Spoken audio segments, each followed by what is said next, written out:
Good afternoon, everyone. I call the meeting to order for the October 12th study session. Madam Clerk. The record will reflect that all members of council are present. Thank you. All right, we're moving on to current business. We are now going to talk about the first item, which is clarification of items on the consent calendar. So, Councilmember Brenner, do you need clarification regarding any items? No. Councilmember O'Neill? No. Councilmember Dixon? No. Councilmember Blom? None. Councilmember Duffield? I have none. Mayor Pro Tem Muldoon? None. And I have none. All right, and our next item is a discussion on the current condition of the potential rehabilitation of Mcfadden Plaza, Newport Pier, and Oceanfront parking lot areas. Good afternoon, Mayor, council members. This was the item we're bringing back to you tonight at the request of Councilmember Dixon, Councilmember Blonde to have a discussion. So Jim Houlihan, our Deputy Director, City Engineer, has a kind of a background presentation to tell you about some of the public elements in the area, their various age and conditions to help, and then we'll let you ask questions or discuss as you feel fit. So I'm going to turn it over to Jim. All right. Good afternoon. Is that, oh, that's on. There we go. Some of the background of this area, the Mcfadden Plaza in Newport Pier area. Obviously, it's one of our busiest locations and has the highest profile. It's been there for 130 plus years with Mcfadden Wharf, originally back in the late 1800s. That area continually gets hundreds of thousands of people, if not a million people every year come through that area. And it is just seeing a lot of wear and the elements as well. It hits it hard, and it's been some years. And I'll go through some of the durations that it's been there, when the last rehab's been performed and such. And in addition, we commit quite a bit of resources to the area. On the off season, at least 10 man hours every day, and on the summer, it's over 20 hours plus man hours every day. Some of the background in the area, we have a couple CIPs. One, the end of the pier to repair and prepare for a new restaurant. We started the concept designs probably about 4 to 6 months ago, and we've done some of that work. We're on hold right now just so we can have some of these discussions. In addition, we've been come forward to you about the study along the Boardwalk through this area as well. So those are 2 CIPs. In addition, the lifeguard headquarters is in the FFP for the near future, about 10 to 15 years out. These are the main elements of this area. The Newport Pier, obviously, as I mentioned, originally built in the late 1800s, rebuilt in 1939, 1940, so over 80 years old. We spend over $150,000 a year in maintenance, and some years much more. I'll show you some pictures of that and more to the discussion on that. The restaurant was built with the specific plan in 1989, which touches on a lot of these elements in 1989. And in 2012, it closed and since has not been opened, and it is falling apart. So that's one of the items we really want to get on and take care of in the near future. The lifeguard headquarters was built originally in 1966, and it was originally a 1-story, added to, and in 1989 was built to what it looks like today.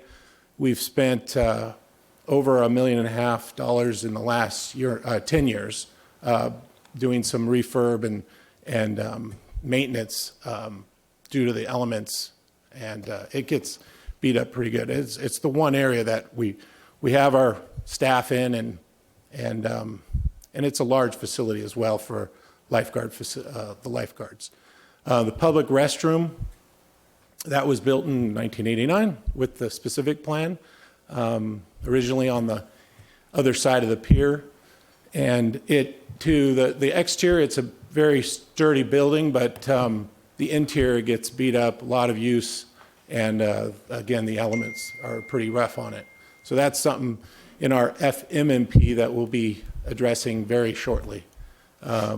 It's in our current plans to do some rehab inside that building.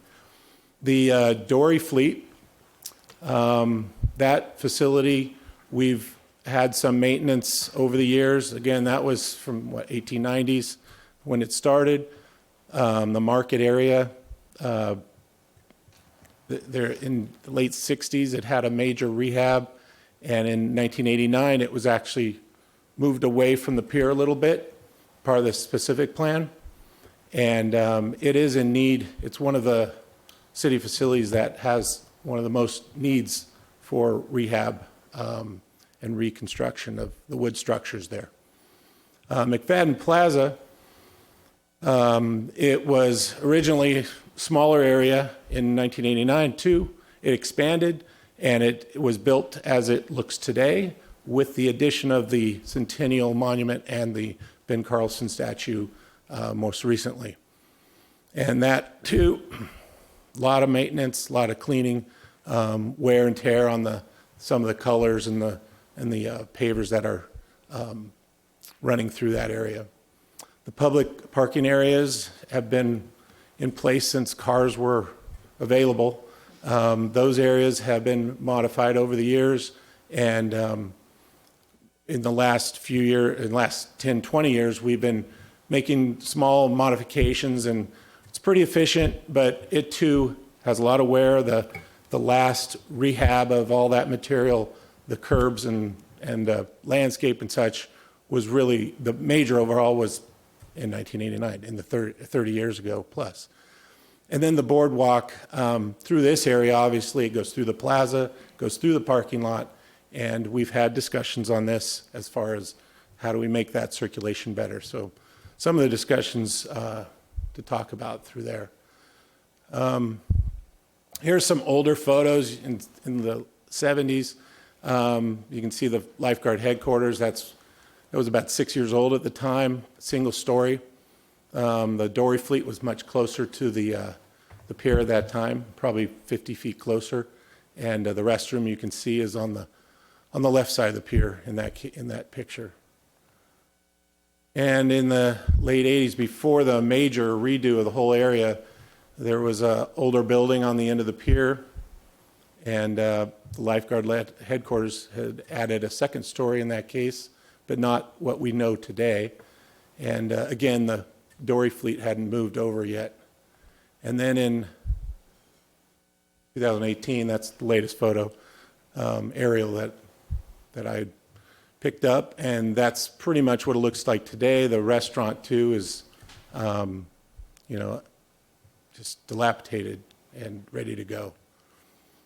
So some of the items for consideration on the Newport Pier, you can see the bottom picture there. That's one of the things that we run into yearly is some of the pilings.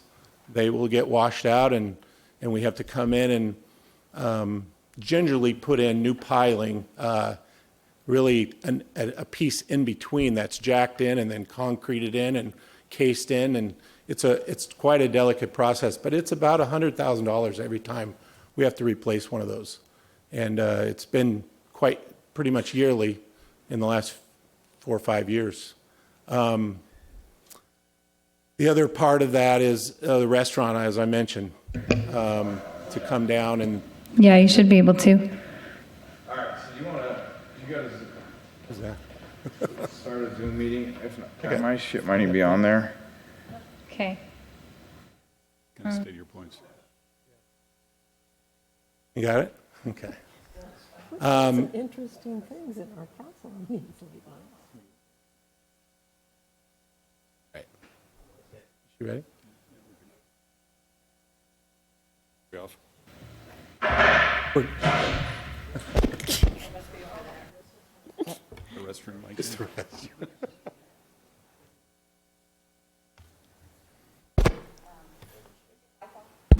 Test. We're good. Okay. Mcfadden Plaza, as I mentioned before, the access through the plaza is something we need to really look at, and then really looking at making it an area for larger gatherings, which it really was intended for. I'm sure that some of the work there, we've got the big Centennial monument there, and we need to see how that'll work into possibly future plans if we look to refurbish that area. Lifeguard headquarters, as I mentioned, built over 50 years ago, and it has, from what it was originally built for, the staff is much smaller that uses that facility. So if you look up and down the coast in Orange County, at least, most of those lifeguard headquarters are quite a bit smaller and do function properly. And so there may be an opportunity there. And the Oceanfront parking lot, again, you see that lower picture, some of the conflict that we have with bikes and cars. So we really want to look at that opportunity. And then the surrounding buildings, most of those in the Oceanfront parking lot are over 100 years old. The ones over on the plaza are 60 plus years old. And facades could use some updating and refreshing, just if we're looking at a more global project in the area. And here we just threw some rough order of magnitude numbers at some of these improvements, the top being that removal of that restaurant, the existing building. Some of them are duplicate, like the repairing the end of the pier or replace the entire pier. So obviously you wouldn't do both of those, but just some rough order of magnitude. We wanted you to have those in your pocket to look at. Thanks, Jim. That's it. So I think the genesis of the conversation is, as Mr. Houlihan was pointing out, is we have a lot of facilities that are aging out there. We have a 55-year-old lifeguard building that's going to be coming up for replacement. We have a pier that's 80 years old that we're spending a lot of money on. It's coming up for replacement. We have a plaza that's had a lot of age on it, a lot of population on it. And I think that's probably the emphasis of the discussion. We're probably going to have to put a lot of effort into this area in the coming years. And I think the council members wanted to have some coordination discussion on that, if I'm reading that right. So with that, we turn it over to you and take any questions. Thank you, Mayor. So I just wanted to touch upon this in general and kind of get the feedback of the general counsel and the public at large. But as I look at what we have going on down in Mcfadden, there's a multitude of issues, structures, and a lot of really great. Can you go back to the elements page for me real quick, Jim? And a lot of assets down there is really how I like to look at it. We have an amazing asset. And this ties into some other things we deal with today, but when we look at the money we spend as a city, we spend a lot of money on marketing, bringing people down here, trying to get other people to promote us. And sometimes rebuilding something or making something better for the city at large, for the visitors, for the residents. And we have a number of issues down there. I think electric bikes have come up time and time again, and how do we get people through, and where do people walk through? We have people that want to dine outside, and all sorts of encroachment issues we have right now. We have kind of a parking thing. We have a building that is too big for our use. We have the Dory Fleet, and we have a pier that, I don't know if any of you have been down there recently, but it does not suit who we are as a city. And we have a dilapidated, unused, almost condemned building sitting at the end. It's something that is fairly shameful for who we are as Newport Beach. And I look at some of the issues we've had in the past with some larger infrastructure projects, and I can accept that because maybe the general public didn't feel their generalized use encompassed everyone. But something like this, I feel like this is something that helps the city at large, helps visitors coming in, and helps our residents enjoy a place that we can enjoy. And right now we have a homeless problem down there. Some design changes, I think, can really help address that issue. And so I turn over to all sorts of council comments back. I think it's an important issue. I sit there a lot. I spend a lot of time on the boardwalk down there. I love the area, and I want to see us be the best Newport we can be, and the best way that we can show that we made a lasting impression in maybe the infrastructure of what this city is. and maybe spurn a little bit of marketing and more tourism dollars in the same run. Thank you. Ms. Dixon. Well, I could not agree more strongly with my colleague, Mr. Baum. So thank you, and I appreciate your joining together to bring this forward.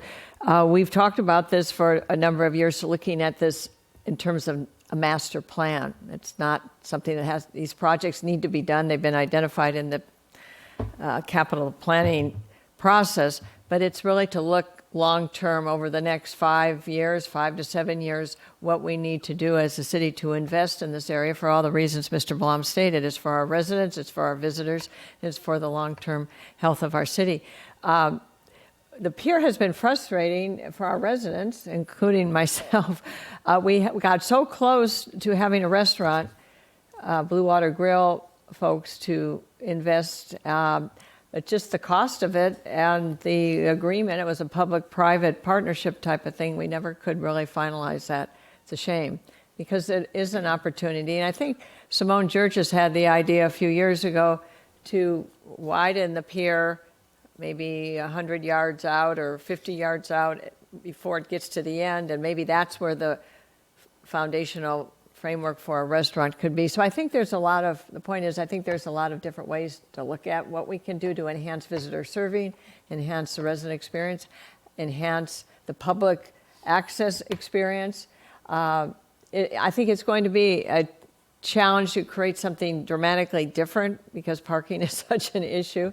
As I was looking at these pictures, could we go below? I mean, the Newport view across the street went below. There were some engineering issues relating to, not surprisingly, water leakage, but, and I know that's prohibitive, but we have to look at all the issues that touch on this, and they do. And I appreciate the effort to bring this forward. It requires some good thought process. I wish we could put a good restaurant out there. The restaurant at the end of the pier in Huntington Beach is very successful.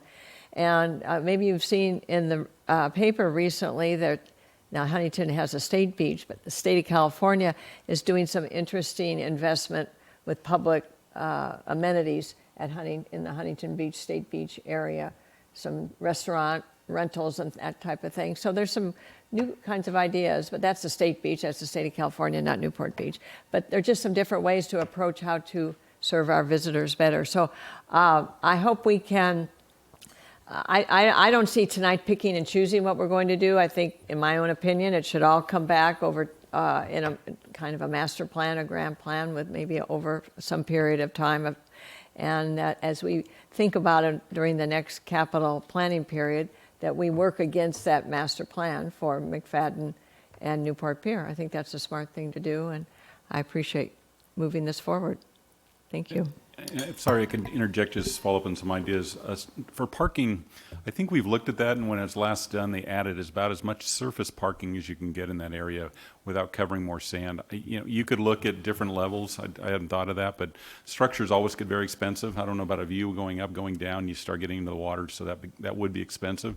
But I think there's some synergy that might follow with the pier. As you folks were talking, I was thinking, remember that we were going to do the restaurant at the end, which started the whole conversation. That kind of fell apart with COVID. But we also have to replace all the piles at the end to support the new restaurant. But as Jim researched the pier, we started looking into the current pier more. The pier is actually too low. It doesn't meet the height standards for waves right now. So if we start putting a new end on the end, we're talking, should we raise the end of the pier and the ramp down? It's a wood pier. So it's 80 years old, and there's a lot of maintenance. Those things started coming out. So there's probably some synergy to focus on that.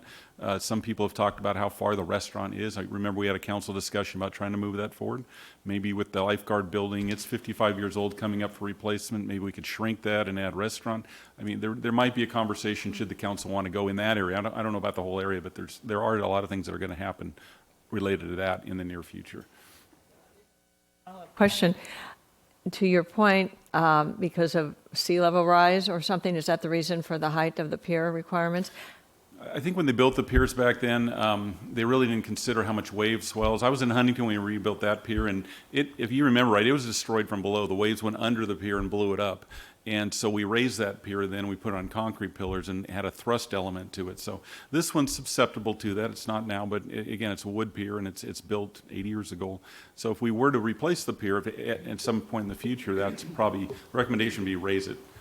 So it's out of that swell zone. Well, on your list, it's obviously the most expensive line item here. I just wonder when you said that, I was thinking maybe there's some federal funds that would be available for that, resiliency type funds? I don't know. I don't know. And does anybody build wooden piers anymore? I don't know. I'm sure they do in ports. I mean, we built the wharf a while back, but it's a nice to have element. We don't use it for the purpose it was put in before with commercial boats and loading anymore. We happen to have 2 piers.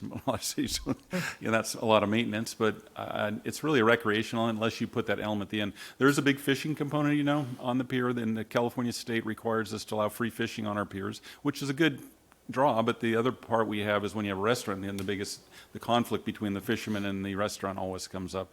Hooks flying over, cleanliness, smell, attractiveness. So that element's out there too by having a restaurant way at the end. So Huntington Beach, so that is all concrete?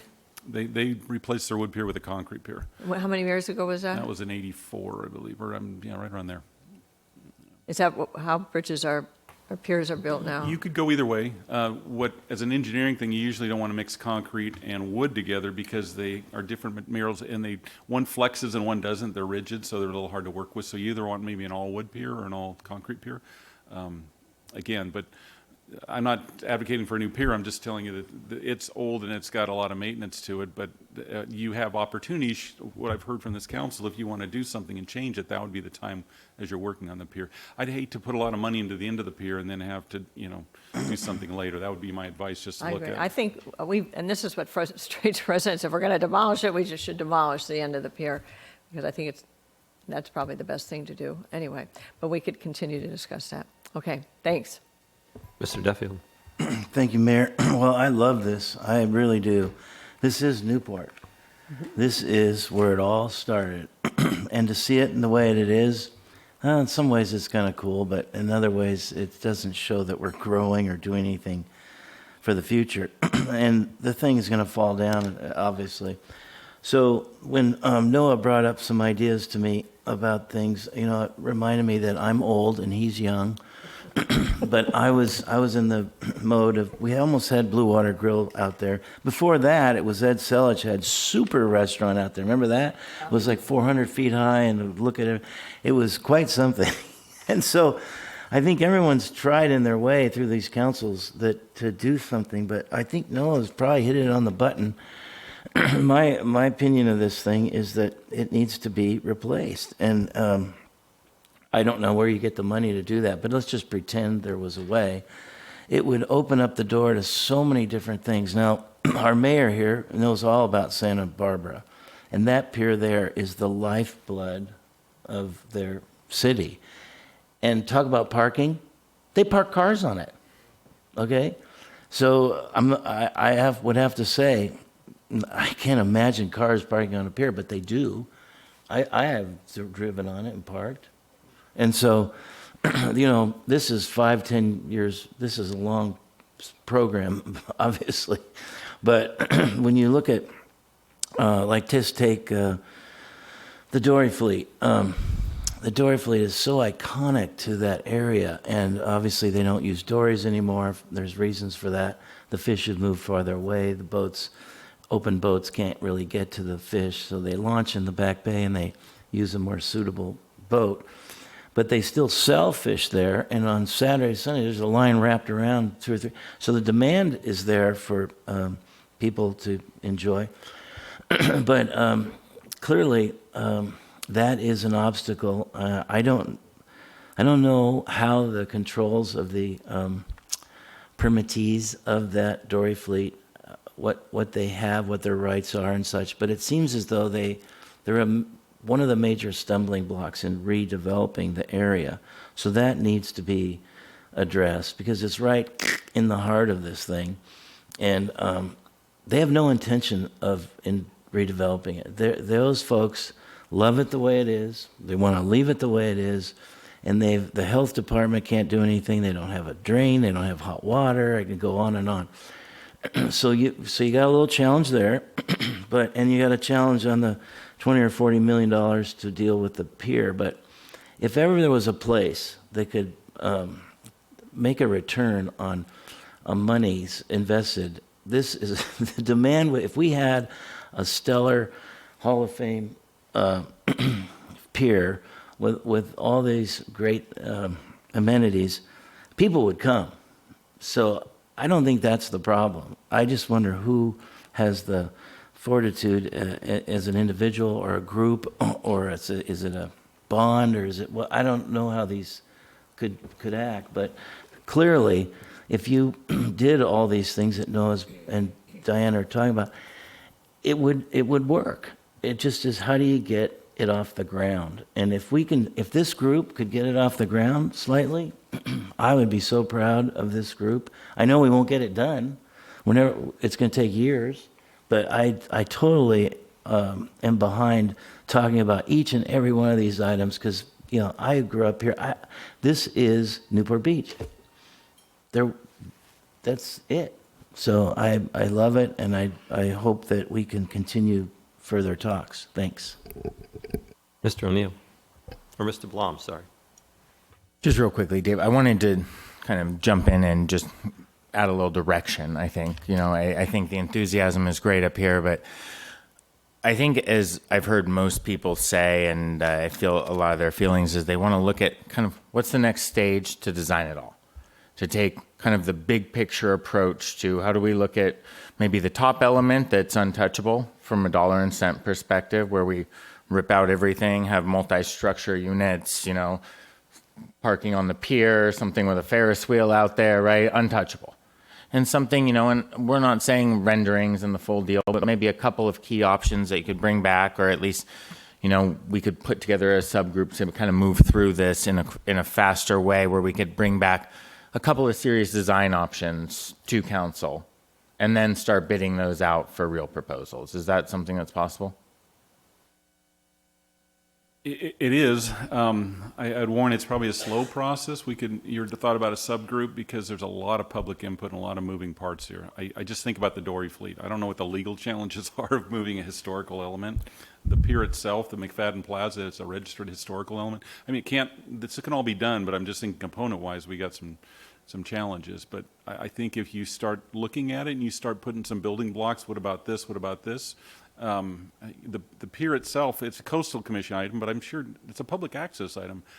Does it stay the same shape? Does it stay in the same place? Does it have more fishing at the end in the restaurant? Those are decisions you guys would have to, policymakers would have to guide, and obviously it affects the finances. It can be done. I'm just cautioning it's not going to be a fast process. I think with the public input, you're going to want a lot of people saying, particularly giving you input, what they want to see. Parking particularly, you start getting into elevated things, you get into views, you get into that conversation. I heard you mention something about the outdoor dining constraints. If you want to start changing that, you could, but you probably lose parking. There's only so much right away unless you get cooperative owners who are going to rebuild their buildings. As Jim mentioned, most of those buildings are 100 years old. Are they going to maybe make some better facades or something? I don't know, but we can look at all that. We can start that if you like. That'd be great. Thanks. Mr. O'Neill. So I was looking at our facilities financing plan to figure out and to just kind of look through and remind myself what buildings are coming up for replacement just in the natural course. Lifeguard headquarter replacement is not planned for even design until 2038. So when we're talking about the lifeguard replacement, and it sort of sounded like it made it sound like we were looking at that sooner than later. But when we're planning out how to finance all of this, we're not even looking at that until 2038. So is this more of an opportunity to discussion on that rather than a need in terms of at least on the lifeguard side of things? I think it is. I remember that did get pushed out a little because we invested in it just a while ago, 2010. We put a new roof on, new air conditioners. We can make that building last a little longer. We could do another rehab in 10 years and replace it in 38. But on the other hand, it's oversized. It could be reduced in size. It does take a lot of maintenance. So if the council so chooses, and let's say you want to put, combine that with a restroom building or something, or bring some things forward, maybe put a restaurant there and flip it somewhere else. It's within that frame that you wouldn't be losing a lot of value, because it takes a lot of money to take care of that. We definitely recommend shrinking it, because it used to be the fire department headquarters too, and they now are over here. So. Okay, cool. Yeah, I mean, if we have the money, awesome. This is great. I mean, even a lot of the smaller stuff. I mean, could you flip to the last slide where you had the dollars? Because I mean, a lot of this we probably do have the money for. We don't have $20 million for the pier right now, but I mean, trying to do a redesign of Mcfadden Plaza, that sounds great. A lot of circulation, yeah, and in particular, trying to redesign the parking lots. That'd be amazing. There's got to be better ways than that parking lot on all of them. So anyway, I mean, those would be fantastic just in the short term anyway, let alone kind of the trying to figure out everything on this. But I'd certainly support this. And as we're moving forward, yeah, I mean, if we can downsize as we're talking about that and convert portions of it, that sounds great too. I wanted to make sure while we're trying to work through all of the fairly large projects that we have going in the city that, we're just, because there's some big projects coming down the pike, even just on Balboa Island alone, there's some really big projects coming down the pike. So saving up for all of them is going to be part of the challenge, but this is good. All right, thanks. Mr. Muldoon. You may have answered this question. The current structure now, is that the same one that existed 100 years ago? The pier? Sorry. The pier, it was rebuilt in 3940, Okay. after it was just pretty much destroyed from a storm. Okay, so it's the same structure then from 40. That's right. We Okay. put a new piles, it's got a concrete deck, it's wood underneath, and then they put, I don't know when they put a concrete deck on it, so it's been added to. In the building at the end, I think the restaurant's been probably built a couple times through the photographs, so. Okay. Well, I like the look and feel of Dory. I do think it could use revamping of the square. And I personally prefer the wood look, but I would defer to Duffy on this. He has a lot of feelings about how piers should be built. So I generally support the direction of it. Thanks. Ms. Brenner. Yes, this sounds fabulous, obviously, but I have a concern about the boardwalk, because when we're talking about the peninsula, that's where we get the concerns from the residents about the safety of people that are using the boardwalk. So did we ever get a round number for what it would take to add a second boardwalk down there? I think we referenced about $2 million to go from 15th to 36th Street. It's the last item. Because that's, yeah, I mean, priority-wise, I'm just saying that is one of my top priorities, because I really do feel like we have a liability issue down there, and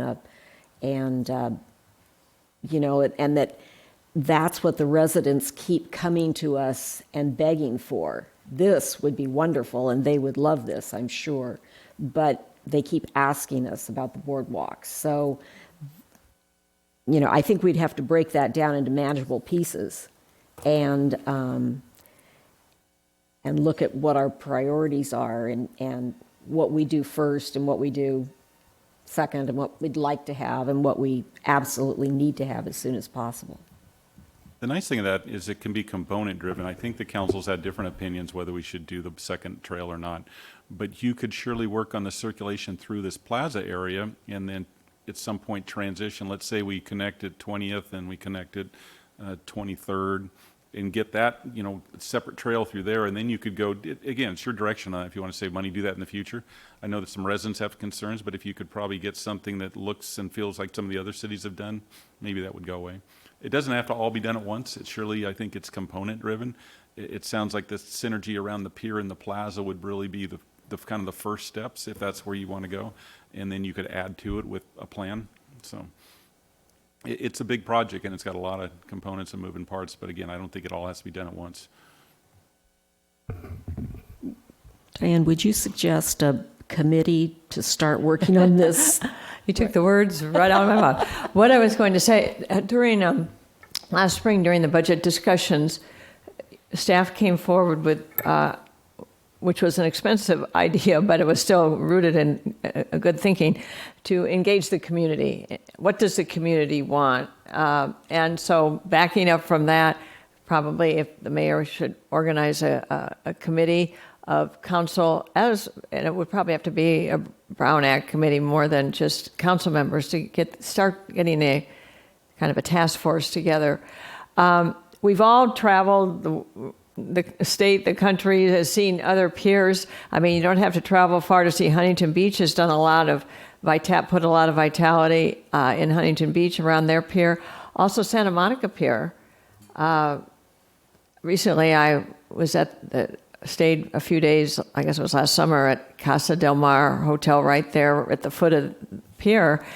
And at night, it's just robust, just lights and the Ferris wheel, of course, and it's really quite stunning.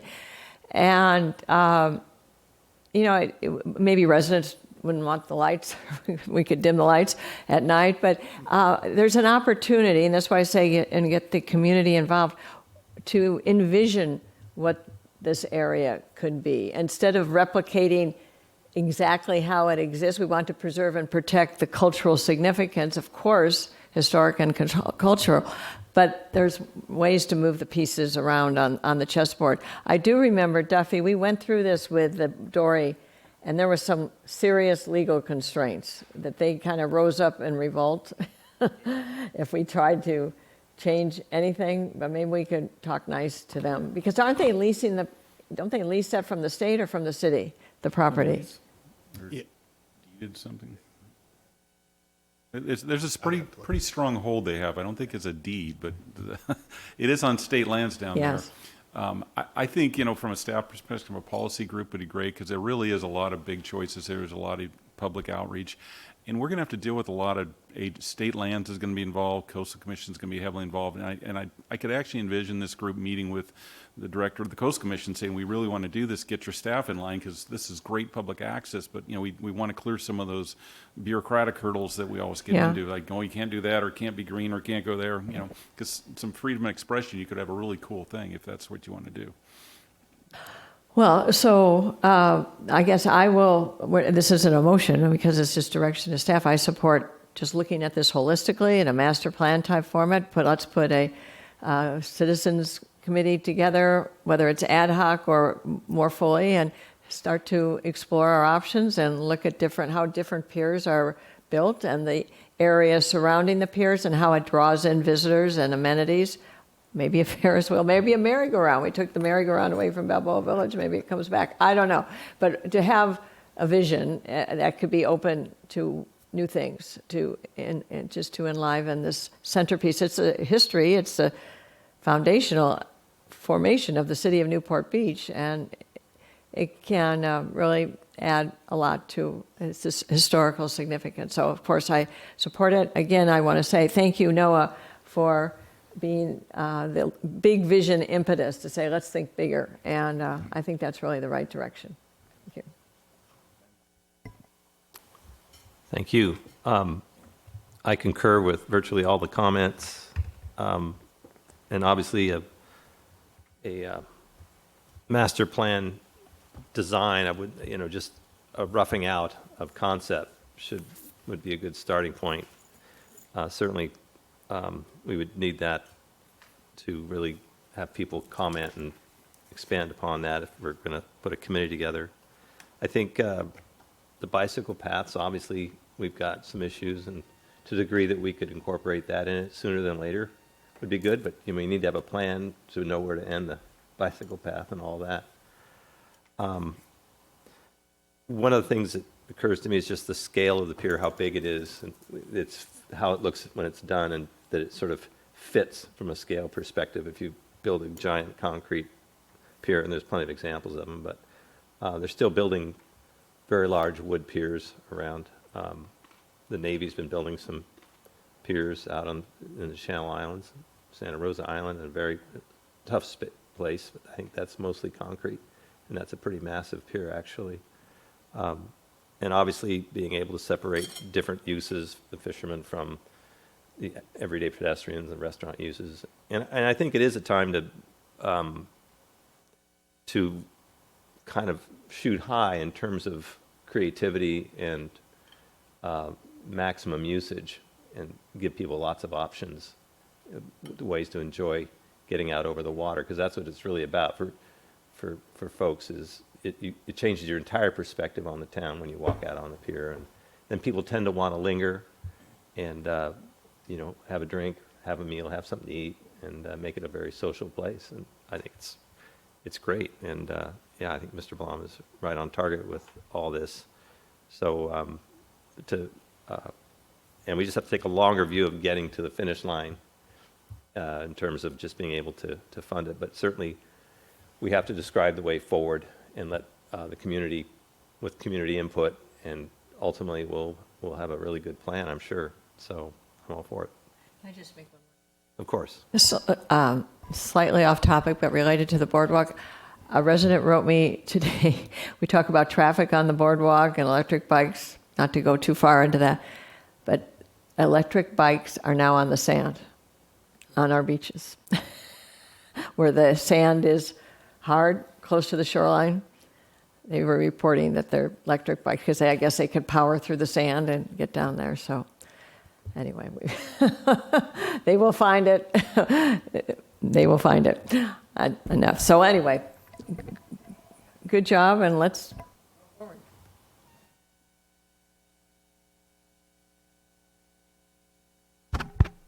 Oh, okay, yeah. Oh, thank you. Mayor, I wanted to just ask a question to just get a little more sense of a little of the input and direction we need. So we currently have a project right now that had looked at doing community input and looked at a little bit of the redesign, I think around the parking lot areas.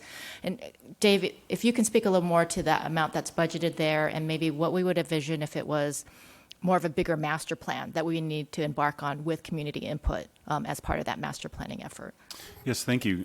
Yes, last year in the CIP, you did put a project in there. I'm going to say it's $350,000. We just put money in an account to start looking at.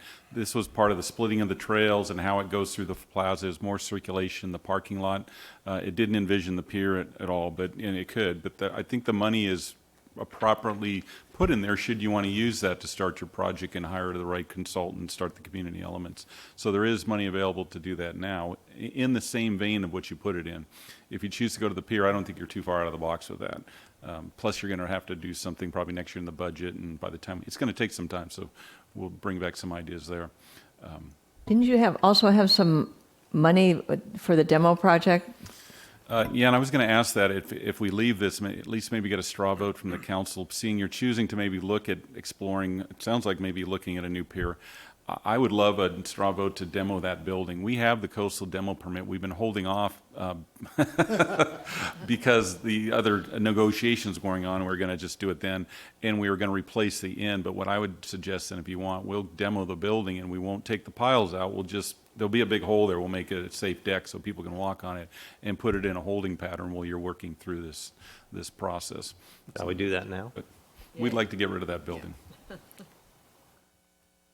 I'm sorry, can you raise your hands? Sorry, I couldn't see. I think we got direction to take the building down. Yeah, it was 6-1. And yes. Oh, okay, 7-0. So Grace, unanimous. I think we have, if we know the direction, we have the money available, and we could start working with something.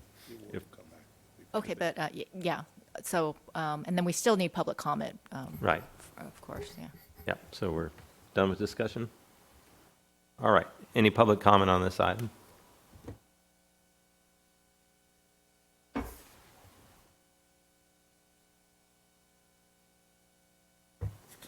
Didn't think you'd ask, but George Leslie, live in West Newport. I love that area. I go there a lot. I had lunch at Charlie's Chili Sunday before last. That area always is very busy. Charlie's is always a line. Stag Bar is always a busy. Deli Dory, the restaurant right there, always very busy, a line. Blackie's, I don't go there a lot, but a lot of traffic. The parking lots are always full. There's never enough parking. So the people are coming. It's not like people don't come because it's old and beat up. The people are coming in droves. So probably the restriction is the parking. But in terms of restoring things, Centennial Plaza there is kind of beat up, and the statue of Carlson, I noticed there's a lot of seagull poop on his head. That's embarrassing. That should be cleaned up tomorrow. I do it myself if you give me $5. I mean, that's terrible. That's one of the highlights of the whole center. So, and I'm a little concerned about the idea, let's really revamp the whole area. To me, that's a bad idea. It's very popular as it is. It has a certain old Newport charm, like Mr. Duffield alluded to, and I like that. Let's not be careful of modernizing too much. The bike path, that's been an issue, as you know, forever. And I think that is an area that, if it was me, it was my decision, I would give that the top priority. It is a little dangerous. I ride my bike, my wife and my neighbors ride our bike down there to the pier from West Newport. And it's always a challenge on weekends to traffic coming this way and that way and people not looking where they're going. And so if we could make it wider, that would add a lot. I know some people that don't want to ride down there because it's too, the traffic there is too bad with the bikes interchanging, this traffic going one way or the other. So bike path may be a problem with Coastal Commission. I know it'll cost a lot of dough, but I think that would be a priority in my mind to spend, clean up the area. That's all I got. Thank you very much. Thank you for those comments. Do we have any other speakers to this? Thank you. Good afternoon, Council. Denise Oberman. You know, I'm looking at this list, and I've heard a lot of really good things from the council members, and I agree that area is an area. There has been already a demonstrated proof of concept. The residents go there. They use that area for recreation, for dining. Visitors go there. They use it for recreation dining. So there are some basic things, and I think just to take a clearer vision rather than a list of 20.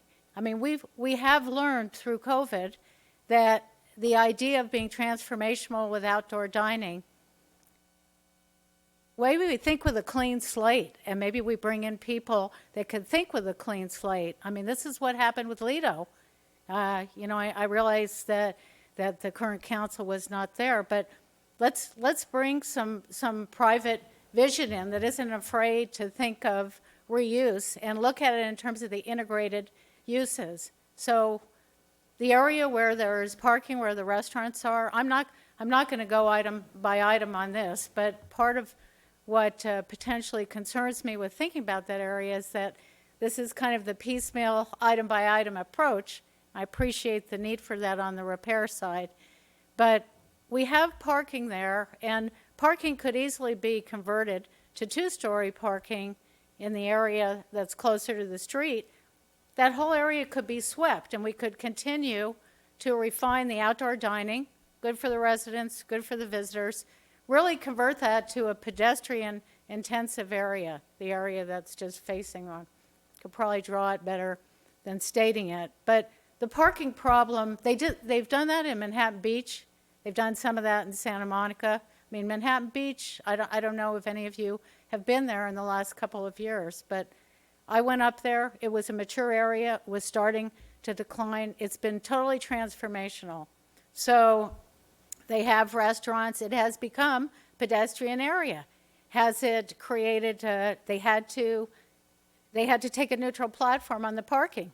Parking was going to be challenging, and people are okay with that. Somehow they got that through the Coastal Commission, and they've just allowed the parking to be constrained in some areas and consolidate into the others. We have a very easy solution for that at our pier now. So just to kind of finish up so I don't exceed my 3 minutes, as you can see, I have a lot of thoughts about it.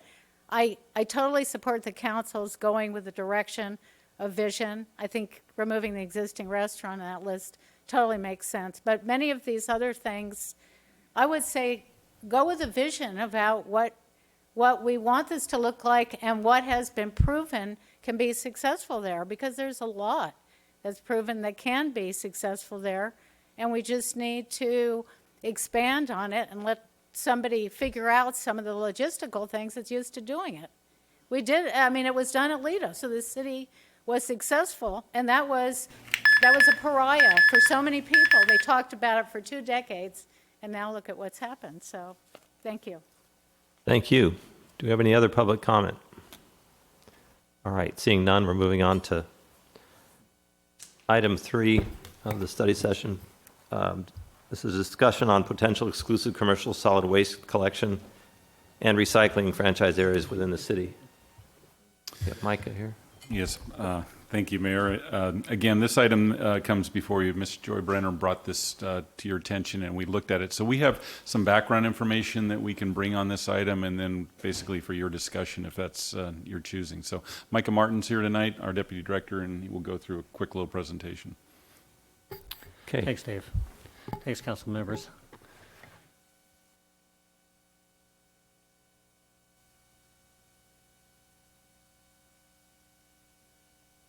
While Grace is doing that, we've been talking a lot about residential refuse, so we're going to shift focus tonight on commercial refuse. It's been a while since we talked about that, but this will all be focused on our commercial areas. Okay, so just a quick overview again to kind of put things into perspective. We currently have 23 non-exclusive open franchise haulers throughout our city who are providing service. Of that 23, there's 5 which we call Tier 1 haulers or permanent commercial haulers. They provide a standard refuse service to all of our businesses. We have over 1,700 businesses throughout the city, and all 5 of those haulers provide service to them, and that includes their trash, their recyclables, and their organics. So the downside to having this open franchise system with this many haulers is you could see on the image on the right there, there's a lot of different haulers servicing a lot of the same areas of town, and that results in a lot of truck traffic and congestion and disruption to the neighborhoods and whatnot. So just a little bit of a closer look here. These are some targeted areas that we've been looking at. There's PCH through Corona Del Mar there. You can see there's a multitude of businesses being serviced by multiple haulers, and even a closer focus over on Marine Avenue on Balboa Island. Just in those alleys there for those businesses, there's 5 haulers servicing that area. And just from the ground level, this is just kind of a perspective of the alleys where these refuse bins are stored and the logistical challenges that come with providing that service. Here's a view of the variety of the different haulers and different types of bins that are in these alleys.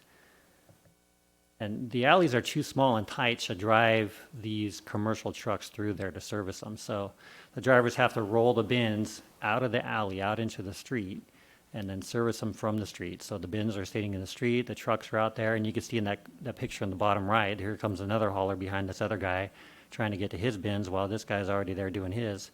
And it just creates a lot of congestion and traffic disruption. Now here's another perspective of bins being staged out in the middle of the street for service, and just, those bottom 2 pictures kind of shows the magnitude of scale, right? There's really large commercial trucks every day driving up and down Marine Avenue and to get to those alleys, and it's a big impact.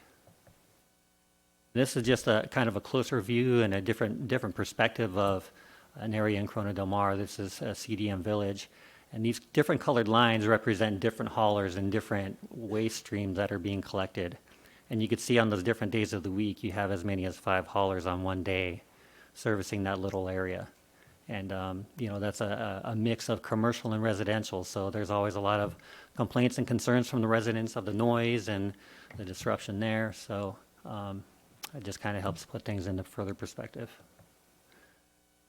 So really, in summary, looking into this, to move forward, we would be required to give a 5-year advance written notice to enter into an exclusive franchise. And just some thoughts on some areas that we could potentially look at of these high-density areas. There's Balboa Island, CDM Village, Balboa Village, West Newport area, Mcfadden Plaza that we just talked about in the previous presentation. We could just do defined quadrants of the city. That's an option as well. Or maybe there's other areas that council members may feel appropriate. So just to summarize, staff's not advocating for any position today. We're just basically Ms. Brenner asked to have this discussion. We wanted to give you the background information on how the system operates now. We have a lot of haulers in some areas. Micah slides, all those colored dots were individual counts, and the 5 tier 1 haulers are in basically all business districts, so you have some overlap that causes some congestion and things like that. But bringing it to your attention tonight, and then Ms. Brenner, will turn it over to you. And I have become very aware of this because of the citizens in my district who are constantly talking to me about the danger that they feel. A lot of times these trash trucks will start in a block and then they'll end up backing up and beeping their way out of that block. It's not like they start and they just continue down the block and empty all the trash at all the businesses. So it's really more from a safety standpoint, and my biggest concern is now that we're having to go to 3 trips a day for residential, do the businesses also have to have more trips with their trucks than they have had in the past? Yeah, they're currently doing that now. So commercial organics came first before residential organics. So that's been in place over the last year or two. So yeah, a lot of food-based establishments have those 3 waste streams. They have trash, recycling, and organics. And sometimes it's different haulers handling those different types of waste streams, right? One hauler may not handle organics, so they got to go to someone else to do that part of it for them. So there's certainly that issue there, yes. Micah, could you go to your slide that had Chronomar? And you'll notice he put a table in the bottom of this. You'll see the Monday, Tuesday, Wednesday. Those are all the haulers that are in that every day. Tuesday we have those 5, Thursday, and they're picking up different things, and they're picking up organics, and they're picking up recyclables. So there is a lot of trucks moving through those alleys. And we've expanded dining into some of the parking lots there adjacent to where the trash trucks are having to pick up. It's pretty chaotic some of the times there, and you can see by these pictures it's pretty chaotic.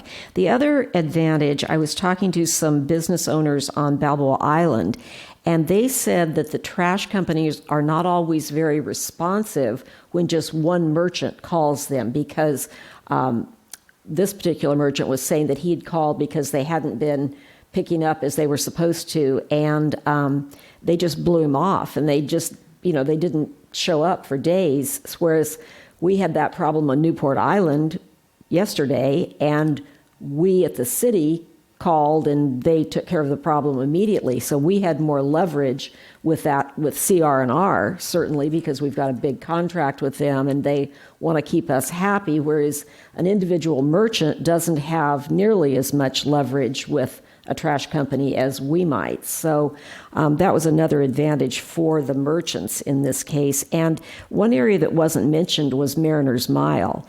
And I'm very concerned about what's going to happen in Newport Heights when new condos go in down there and new businesses go in along there. And so I just think that we have heard from citizens so much about the traffic conditions and the congestion that if we could be proactive about this, it's going to take 5 years anyway.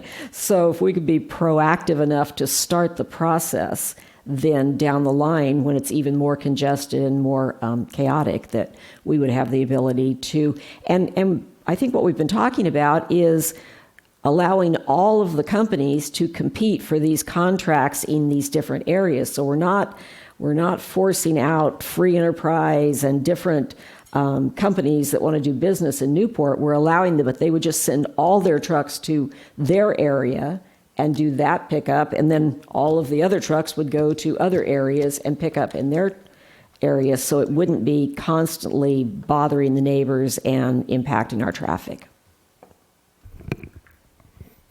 Okay, Ms. Dixon. This is a very interesting concept. Are you aware of this kind of waste management system employed in other cities, commercial districts? This is in cities that have an open commercial franchise. So any city that has one, which there aren't many in Orange County, but any of them that do, this is a similar challenge for all of them. But us more so specifically because we've got some really space-constrained areas down in the beach areas and on the peninsula and on the island where we've got these tight alleys and they can't drive the trucks through the alleys, right? So I think here in Newport, it's compounded even further just from a logistical perspective. But yes, with an open commercial franchise, this is common for cities that have that. I think, Mike, we also determined you have a closed franchise, you can have one hauler in the whole city, and then there's the open with as many as you want. But we have understanding there are some cities that have done areas. They said, we're going to do a 5-year bid in this area. Let's just take Balboa Island, for instance. Someone bids the whole island, you get 5 or 8 years period. It gets rebid every time.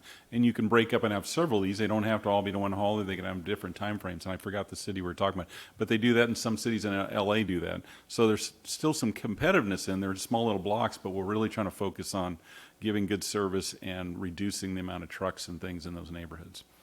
You mentioned Los Angeles. I remember that they did this recently on just their regular residential trash pickup. They divided the city into zones a few years ago. Have you heard anything how that's working? I don't think we followed directly, but we... No, but I know all the county areas are done this way too. So the county areas are divided up into specific zones, and then they bid those zones out so there's open competition for the various zones throughout the county, so they don't have just one hauler handling the county, but that one zone has just one hauler, right? So it's like a micro exclusive zone. So the county's doing that, and they've had good success with that. And granted, it's a larger geographical area, but it is functional. Okay, thank you. Mr. Blom. Thank you. So I'm going to speak from the merchant perspective here, and a little bit of fear that I have whenever a board is deciding on a single entity to become the sole responsive unit for that business.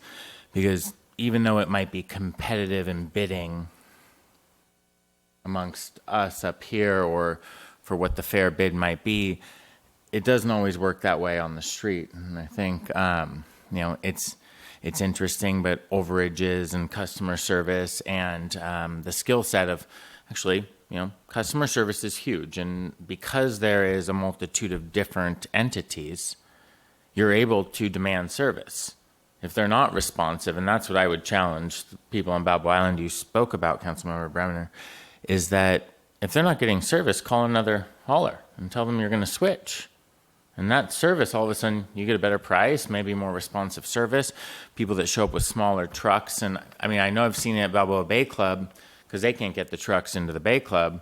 They show up with a little pickup that picks up the things. They park on the street and they pull them out there. They figured out a system that works best.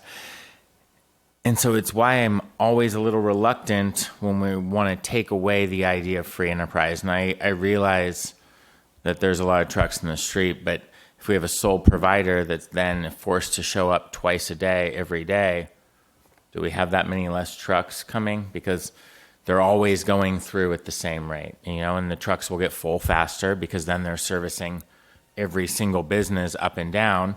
So then we have different fleets of the same truck. I think the market is built as the market is built. I don't think they're sending out empty trash trucks right now that are leaving with just one or two restaurants in them or retail centers. I think these trucks are doing good business here. And I think that that's what we constantly want to say is that let's get better service. Let's have cleaner trucks. Let's find a better alternative. And maybe our better suppliers, we can petition our businesses and the people around to say, hey, these are the ones we really like.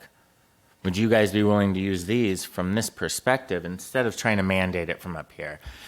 Just makes me nervous when we're deciding on private enterprise from on top of a dais. Thank you. Do you have any other council comment? All right.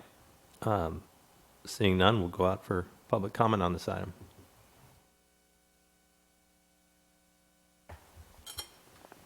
Good afternoon, council members and mayor and staff. My name is Dennis Baker. So a lot of times I come up here and I say I live at ground zero regarding parking or regarding traffic because I live right behind Farmers and Merchants Bank. But I'm up here now to say I'm living at ground central of trash truck heaven, or hell as you want to describe it. So on November 2nd, 2020 at 2:30 p.m., I met with Dave Webb and a couple other staff members and some police officers and a local resident who had instigated the meeting. And I don't know her last name. Her first name was Judy. And she lives on the alley where the trash trucks were always parking, and she got in some hassles with them. So we met there, but not about the trash. We met there about commercial hauling, or commercial trucks parking and unloading in the road. That was the impetus for the meeting. At the end of the meeting, I brought it up with Dave about the trash trucks. So to give you a little perspective, CNR picks up at Rothschild's. Waste Management picks up at the bank and what used to be the wine gallery. Ware picks up at the bungalow, that building, and Republic picks up at El Ranchillo. That's one block. And with the exception of Waste Management, they come every single day because they're all restaurants. And they literally have situations where one trash truck has to back up to let the other trash truck get out. That's how bad it is. I live there. I understand the noise. I accept the noise. It is really loud to have a dumpster outside your window unloading, especially when they do the 2 or 3 bang, bang, bangs to make sure that they get everything out. I live with that. That's okay. I understand that. But it seems really ridiculous to have trucks literally backing up to get out of the way of other trash trucks when you could have a single one. At the end of the meeting, when I was talking to Dave about it, I got the impression, and it was the erroneous one, that when we left that meeting, that a process was going to be started at that time, because Dave did mention this exclusive franchise. Is that what it's called? Exclusive district is what it is. And I thought the process had started. And this was in 2020, and then nothing had happened. I did have a conversation then, maybe 6 months ago, with Councilmember Brenner about this, and she said she also had expressed concern about it and so on. I was not at any time made aware that this required council action to even start this process. So I'm very frustrated that we're now a couple years later. Finally, because I don't want to run out of time, I want to capture this. I am very, very offended by Councilmember Bloom's opinion right now in his last statement. He put restaurants which are owned by non-residents, many of them, that are behind me and contributing to all of this, above my sanity, my peace, my quiet, and so on. And I think that is really offensive for a council member to do that and put the businesses above the residents. Thank you. Thank you. Do we have any other public comment on this item?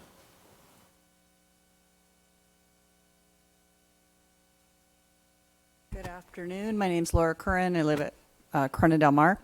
So first I want to thank the members of staff and the council who've worked on the oil spill cleanup, because I know it's required a lot of later hours, a lot of coordination with other elected officials, and it's been really great to see that with the preparation we've responded. And I've met a lot of fish and game people out in Upper Newport Bay, and it's just really not a great event, but it's great to have a great response.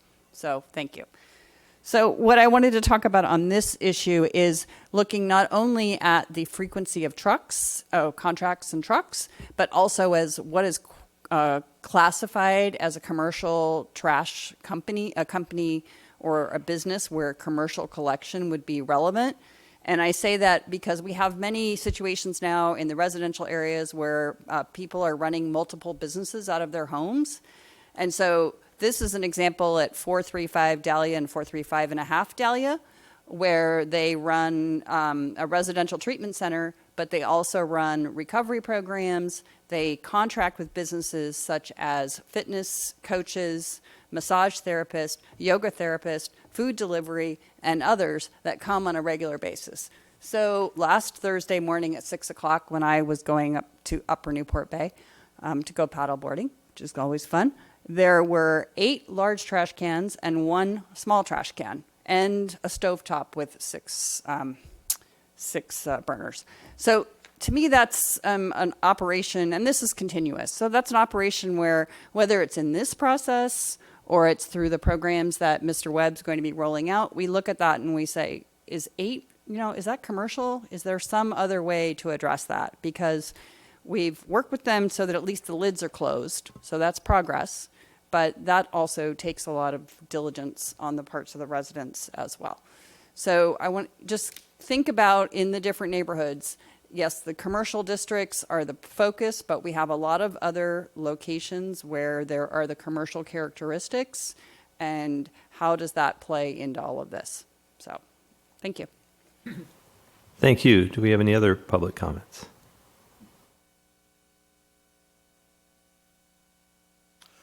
George Leslie again. I just had a question. There was a point made that there is a 5-year notice required to do something. I wasn't clear what that was. Can you explain that? So typically to go from basically a non-exclusive system to an exclusive system, you have to give 5 years notice in advance. It's a legal requirement. So you can't do anything immediately. You have to, it's a long period of time. So you can't change. Can't change tomorrow. You have to give 5 years notice before you go to exclusive system. Oh, all right.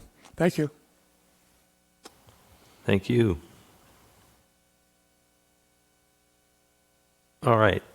No other public comments? Seeing none? Do we have any further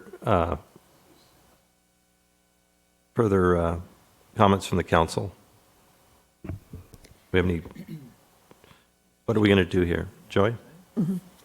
I wanted to add a couple of things. This was one of my priorities when I first got on council, and we started meeting with the ad hoc committee that we have on trash and our new contract and all that sort of thing. And I started asking about this. Dave said that 5 years was mentioned. I don't remember hearing that. If I do, I didn't know what that meant. I didn't know that I needed to get council approval to even start the process of thinking about this. So I would have started this almost 3 years ago if I had realized that it's a 5-year time period. I was also at the meeting that Dennis referenced on the street corner where we were talking about delivery trucks and trash trucks. And, you know, that's the other complication. With these commercial businesses right next to residents, you also have all the delivery trucks. It's just overwhelming for these people that live right next door to these businesses, and they're all over town. And I don't think we should ever get into pitting our businesses against our residents or our residents against our businesses, because none of us want empty storefronts. We like having vibrant, successful businesses in our community. We're their major customers. So we certainly don't want to make it appear that the businesses don't care about the residents who patronize their businesses, lead at their restaurants. And I mean, it's like we are partners in this. We're partners in this city. And we all need to be cognizant of how we can help each other out. I think we've looked at that for the restaurants with the pandemic. Certainly as we expanded out into the parking lots, it wasn't terribly convenient for some of the neighbors, but the neighbors have been pretty patient about that because we want our businesses to be successful. So I really would hate to see this devolve into, you know, us against them, because that's certainly not the way that I see this being. And in fact, Dave had told me earlier that there are some cities that have one contract for their residents and their businesses. So in those cases, the trash trucks that are coming to pick up your resident waste are also picking up the trash and we're not asking for that. We're just asking that we have a little more coordination so that the people who are picking up the trash from our businesses can do it in a really pragmatic way, so that they can just go down the alley and pick up and not be backing out for another trash truck and not be trying to get out of the way. And that takes time for the other trash truck to wait while this truck is getting out of their way. So I think we have the best of both worlds in this proposal, that we have districts and we allow open competition for those districts and don't try to do a resident and business one contract, but this kind of gives you a little bit of both, but it also takes into account the patience that you're asking of your customers who might happen to live next door. So I do think we're all in this together, and it helps both of us, the residents and the businesses, to collaborate and work together and make it as convenient and safe as possible, because certainly backing trash trucks up is not, they may beep like crazy, but it's certainly not the safest thing to be doing. So I think from a safety standpoint and a pride in our community and a standpoint of just making this as convenient as possible for everyone, that we really need to take a look at this. Thank you. Mr. Muldoon. Thank you. I like to say I support the spirit of what Councilman Blanc was saying. I want to keep competition going. Staff has any creative ideas to bring back on collaborating different trash haulers, I would be supportive, but I would not be supportive of giving exclusive agreements to any contractor in zones or otherwise. Thanks. Ms. Dixon. Now that we're talking about this, I'm trying to relate it to my daily experience, and construction is endemic in our community, in our residential areas especially. And so the waste haulers that I experience just in my community, my neighborhood, it's overwhelming. From a personal quality of life, I don't really talk about it because it's good that people are investing in improving their property. That's all good. But it goes on constantly and all day long. Not only that, the wear and tear on our streets. Now, I don't know if limiting the number of trucks would have a commensurate benefit to reducing any wear and tear, and I know that our streets are constantly improved, so I'm looking forward to that, because on Lido, there's these depressions, because I run on them every day. And now that it's dark, I have to actually run with a flashlight because there's so many depressions. But I'm just wondering, and it's gotten worse because of the heavy-duty waste haulers that are on and off in my neighborhood. I hear at 7 o'clock in the morning, and I hear the beep, beep, beep, beep constantly. So I am a strong advocate for competition. I think businesses doing business in our community enjoys success. Now, I would want to make sure that we continue to please the residents and be competitive from a business standpoint. When you talk about the Tier 1, those are I remember a year or so ago when we were cleaning the roster of the waste haulers to make sure they had the proper insurance and that type of thing. So that's the Tier 1 that are now. Are we only dealing with Tier 1 haulers who are properly insured and are properly vetted, et cetera? Yeah, so the Tier 1 haulers handle commercial accounts. So construction and demolition is a commercial account. Right. That's a commercial enterprise. And then, so when we say Tier 1 permanent commercial, those are the ones that are exclusive to just handling trash generated by a business. So that's the standard trash, recycling, organics. But then that's why I mentioned those 23 haulers. 5 of those handle the permanent commercial accounts of the Tier 1 category, and then all those other ones are all construction and demolition of that 23. So that's why there's so many. That's why we have such a large open franchise. It's because of all the construction and demolition activity that's going on.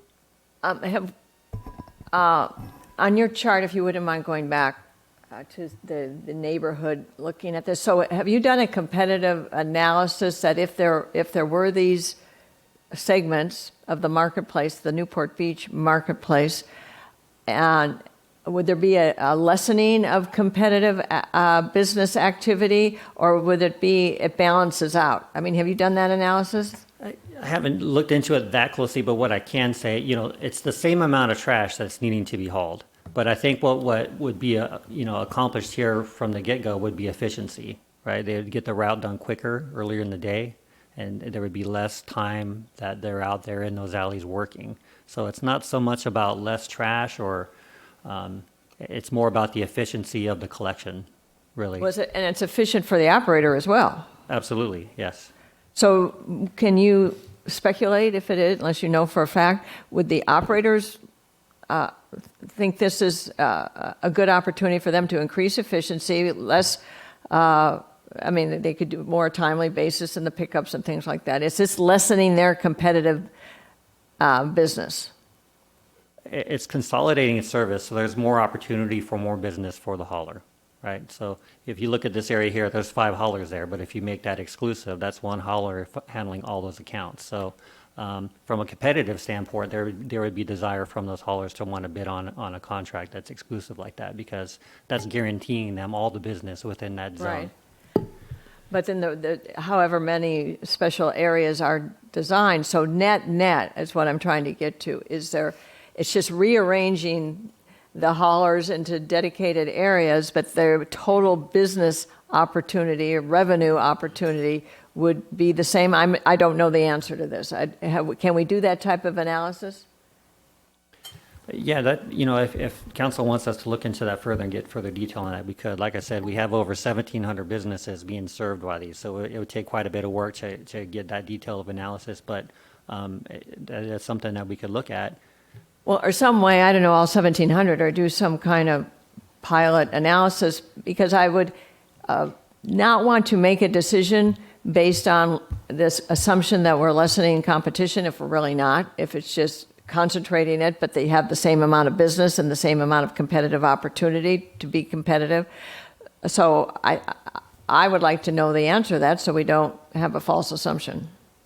So I would be supportive of, this is just a study session, so it's not, I would be supportive of getting more information and bringing it back to the council with a staff analysis of, as long as the presumption is that we're not going to lessen competitive activity for our commercial waste haulers. We're just dedicating areas. And there must be best practices that can help facilitate this analysis in other cities or other areas.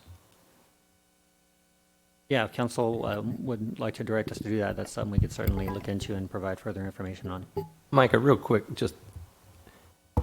we have an exclusive waste hauler on this route here, but more efficient, but it is freezing other operators out of, you know, if they're not the best bidder, right? That's right, yeah. So that's, it's just, yeah, it's locking it up for one hauler to handle all that business. Thank you, Mr.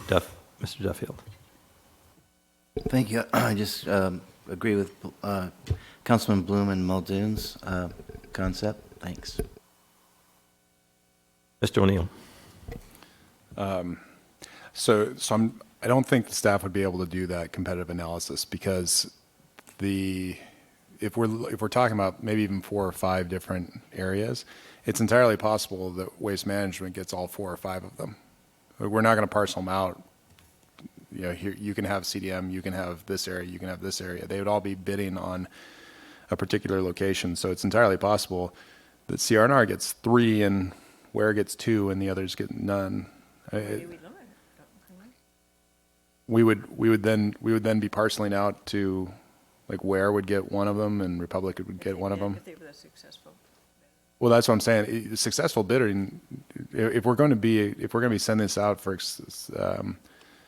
bid for exclusivity in each of these areas, then it's entirely possible that one of them gets all of them. So it wouldn't be possible to do a competitive analysis like that, because they would all be competing for the exact same one, and I have no idea who would get it. So, I mean, one of these won't get it.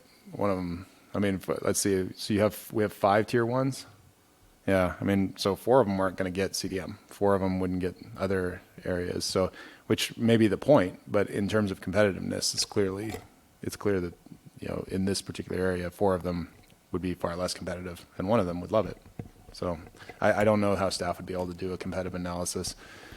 Because it's entirely possible that there's one for all of them, and there's one for each of them. It would totally depend on how that goes. And by the way, like, what would end up happening if we went down this path anyway, we'd all get lobbied like crazy.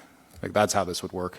There'd be an RFP process, and then we'd get lobbied like crazy by all of these haulers, because now they only have to come to 6 or 7. Sorry, they only have to come to 7 people instead of going business by business, which, again, if that's the policy choice, that's the policy choice. But that's what will happen, is there'll be a lot of lobbyists getting paid a lot of money to come talk to us instead of salespeople going out and talking to each individual business owner. So, Mr. Blom. Just one final comment about the business side of this is that typically a bid, when it comes out, is a base cost assessed to the business that would then be locked in by the city. Predominantly with most waste haulers, that's not the bulk of what you end up paying. You end up paying for overages, special pickups, things like that are actually about akin to the price of general service. And it happens a lot. There's often times where the demand is great. It's a holiday. The residents are there. They're picking up food to go. Waste picks up twice. You have to call them and plead and ask. And I think that's the best part about a competitive edge is that that's how we spurn new companies and new ideas, people that want to be cleaner, more efficient. They want to be friendlier to the residents. They want to get everyone on board. And I appreciate the idea that sometimes up here I seem like I'm on the side of business instead of the side of residents. I both have business and residents here, and ironically, all the restaurants that you mentioned, every one of those owners lives in the city of Newport Beach, some of them multi-generational, 5 or 6 houses. And so I think, part of it is that we do want the city to be better. It's why we invest in the city. And if we hear from the residents that, hey, this hauler is better, this person is more respectful, people will respond to that rather than mandating any type of thing from up here. It's really difficult when you have a body of appointed people mandating business decisions, because business will try to do what's better for the community most of the time. And I agree, there's always bad players, but the community can put them out of business too. Thank you. Ms. Brenner. In light of this discussion, I'd like to move that we allow each resident in the city to contract for their own trash, because that's free enterprise.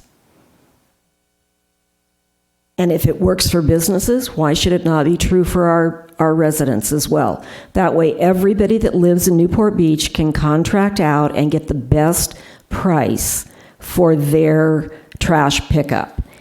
And there's really no reason that a business is any different from a resident in that way.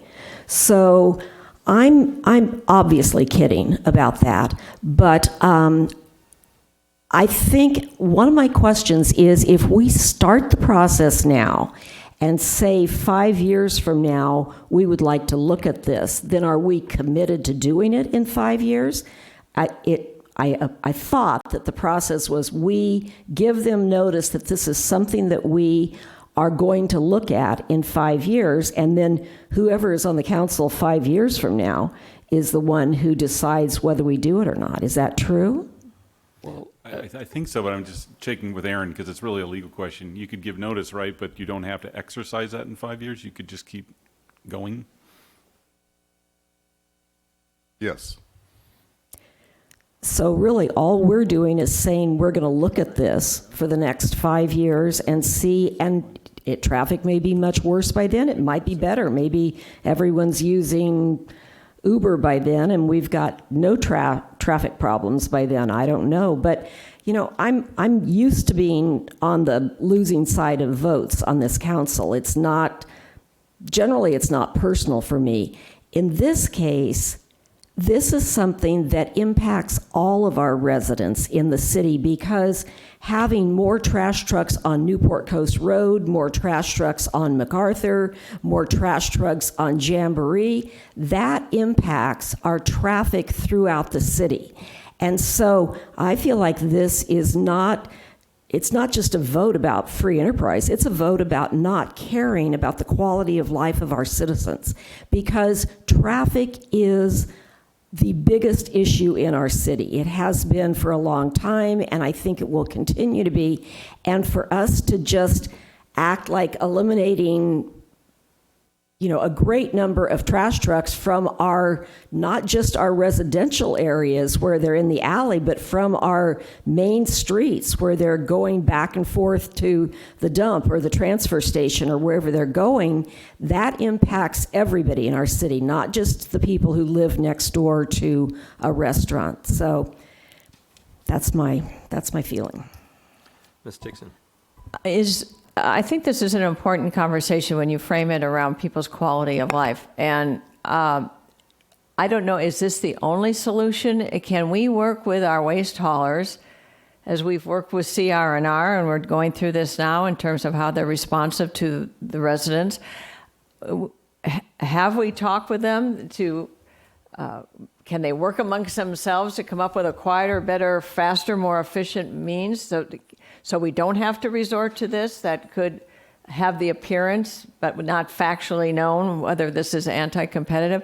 How have we tried to work with them? This is a city whose residents and our streets are heavily impacted by waste haulers, and we want it open to the world, but we want to respect the needs of our residents and serve our businesses. How can we do both? Is this the only solution, or are there other ways that cities have tackled the same problem? Well, one example I could refer to is our commercial franchise agreements, right? We just recently updated those to make sure we're in compliance with state mandate, but we also added requirements about collision avoidance systems and making sure the upkeep of their trucks are appropriate, that we don't have beat up trucks leaking stuff all over the place, right? So our commercial franchise allows us some control with the quality of service that's being provided. So, we've done that to some capacity. But, you could get to a point where that becomes more and more restrictive, and then there's less and less competition because the restrictions become so stringent, right? So the commercial franchise agreement is an avenue, but again, that would depend on how strict council would want to get on that.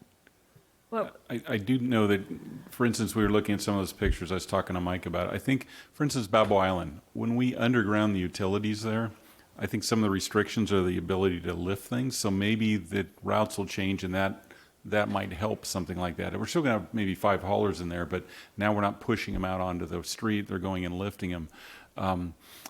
I do say that I think the haulers, we haven't talked to them. I don't know what we'd get, but I would think they would be on top of their game to always trying to be bettering the situation, carrying more, because cutting down the amount of trucks they're running obviously is a profit issue. So if they can pick up more and haul less, they're making more money. I would leave it to them on that. I don't know if we could add to that. Maybe there's something we can do in our franchises to increase competitiveness. I don't know if that's even legal, but I remember talking to a gentleman on Balboa Island. He was complaining about he's locked into a lease with a certain hauler, and he has to give him notice, and he wanted out of it, but he had to pay something. I don't know if there's legal things we could put in and say, you can only charge them month to month. You can't lock them into 2-year leases so they can't change. That might increase competitiveness, might not, but we could look into things like that.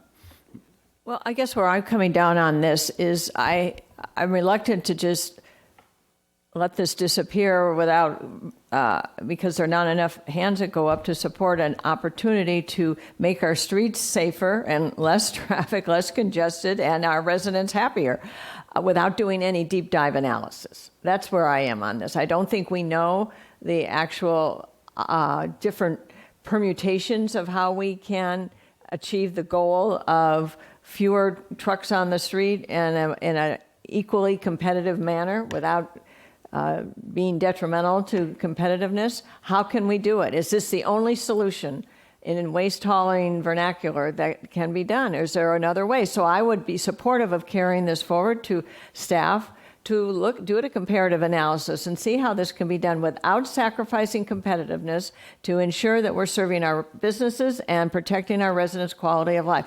Isn't that a goal that I think we would all think is important, instead of just giving this a quick negative vote just because it sounds bad? We haven't done any analysis. There's been no study on this. Let's do some real analysis, business analysis, quantitative analysis, instead of just anecdotal analysis, which I don't think is a good basis to make policy on. Thanks. Ms. Brenner. I think the point of the 5 years is that we've got a lot. It's more than 5 years if you don't choose to do it. It can be as long as necessary to study it and analyze it and get back and figure out if there's another way around it, because we're not saying this is the plan that we're going with right now. We're saying we'd like to look at districts. We're just so. It's not like we're setting a plan in place right now and saying this is what we're going to do, is it? I'm assuming that's the case if you voted to give a 5-year notice, whatever legal notice it is. It does give you options later whether you exercise them or not. I don't know all the legalities of that. I guess you would have to do a 5-year notice citywide so that you can look at, maybe we do an area here, maybe we don't. Unless I'm missing something there, Mr. City Attorney, I think you could say, okay, we give a 5-year notice for the entire city, and then through the working group or something, you might be able to look at maybe Balboa Island makes sense, and just that, or maybe just Balboa Village, maybe it's a 5-year term. I don't know how, again, I'm an engineer, I don't know how to do the economic analysis. We could probably hire a firm. My head goes to where Mr. O'Neill was going. You'd probably have to bid something and see, okay, what does the bids come in compared to the BRAC rate of a bin that the average business is paying? Do you get the economy of scale by grouping, say, Balboa Island? Are they going to save 25% by one guy servicing the all in a day versus a bunch of individuals? That's the only thing I can think of how to do it, but you're not going to be able to get a bid until you put the 5-year notice and you are able to bid districts, I guess, because they know they don't, the bid means nothing right now. Thank you. Mr. Muldoon. Thank you. This reminds me a little bit of the rule against perpetuity as well. I'm not opposed at all to exploring these other avenues, no pun intended, in a way that is not going to interfere with competition. But this particular mechanism, against, and I'm guessing the majority of the council is, but it doesn't mean we're giving up on finding a creative solution.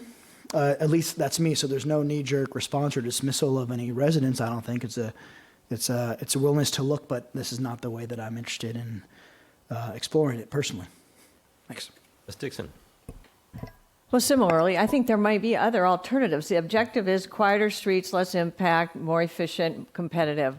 All those rules of engagement, that's what we're trying to find the best solution. Or do we limit hours of operation? Or we define a different way of operating certain days of the week? I don't think we've explored all of that. So I would be supportive to be more open-ended with that goal. How do we achieve greater efficiency, no lessening of competition, an advantage to our businesses and residents? Is there a better system that we have in place today? I would be supportive of doing that analysis, economic analysis, having it come back in a staff report in due course. Tonight we're not starting the clock on 5 years, and let's do it. I mean, just to shut it down without further examination of an issue just based on knee-jerk reaction, I don't think is good policymaking. I agree with Mr. Muldoon. Let's look at other alternatives that can achieve that goal. That's what I would be supportive of. How about if we start talking to some haulers? They're much more educated on this than us, and we can maybe get some ideas. While you were talking, I'm a free enterprise person. I can see some ways. Let's look at the bungalow area. What if the businesses through the chamber or something said, our block, we're going to go together and get a bid, not a citywide driven bid. What would you give us if we bundle us 10 people together? Can I get a better rate? I don't know. There might be some private side solutions there rather than us setting a policy and encouraging folks to think cooperatively versus individually. And maybe they'll get a better price and better terms. I mean, we could work with the chamber. We could work with the CDM business folks to maybe try to that. You know, again, that's not a council-driven directive. That's the businesses ganging together to try to get a better price on economics of scale, which then reduces the trash truck trips in that alley or whatever we're looking at. But I would like to I support bringing it back with a staff report that explores. It may take a few months to do this, to explore what other communities do to achieve the goals that we've just outlined. Mr. Duffield. Oh, boy. I'm sorry to bring this up. I know you don't want to hear this, but there's a little light at the end of the tunnel. Trash trucks get 1 to 2 miles per gallon. How would you like to have a car like that? I have a boat that does that, or not even that. I'm embarrassed to say. So there's a lot of motivation to build an electric trash truck. And I know you don't want to hear this, but it's a ways out. But that motivation is there. When you're getting 1 to 2 miles, 3 miles per gallon, that eats into your, with the price of gas, diesel, and everything going up and up and up. It is a motivator. And I know there's technologies now out there to really, because when you're talking about the hydraulics on one of these things, to lift up, you have to increase the engine speed So when Dennis was talking about bam, bam, bam, that won't go away. But when you have to rev the engine up to get the hydraulics to work in lieu of an electric motor that you wouldn't even hear, it might be a little whine or something. So it's not here this second, but it's definitely, I hear, and I've seen pictures of them, and it's in our future. That's all I have to say. Thanks. 5 years? Oh, yeah. Oh, absolutely 5 years. I'll bet the state will mandate it. This governor we have, Let's get ahead of it. well, we nothing we can do, but they're motivated to save money because the technology exists, but that's always the question: is what is the technology of the day? So, but I do know that's not going to go away. That will happen, and they won't be cheap, but they're certainly doable. Thank you. Any more from the dais? All right. So anything from the public on this? No. Yeah, I know. Yeah, we already did it, I guess. Do you have anything else to add? Yes. So I hear, seeing the pictures, the restaurants, the bungalow, El Ranchito, chaos, the trash trucks, Bobo Island, chaos. Joey Brenner has some good ideas. Dixon has some good ideas. Nobody else has any ideas. It's just going to stay chaos forever? We're going to work on it. Thank you very Yeah, much. Please do. Yeah. Thank you. Thank you.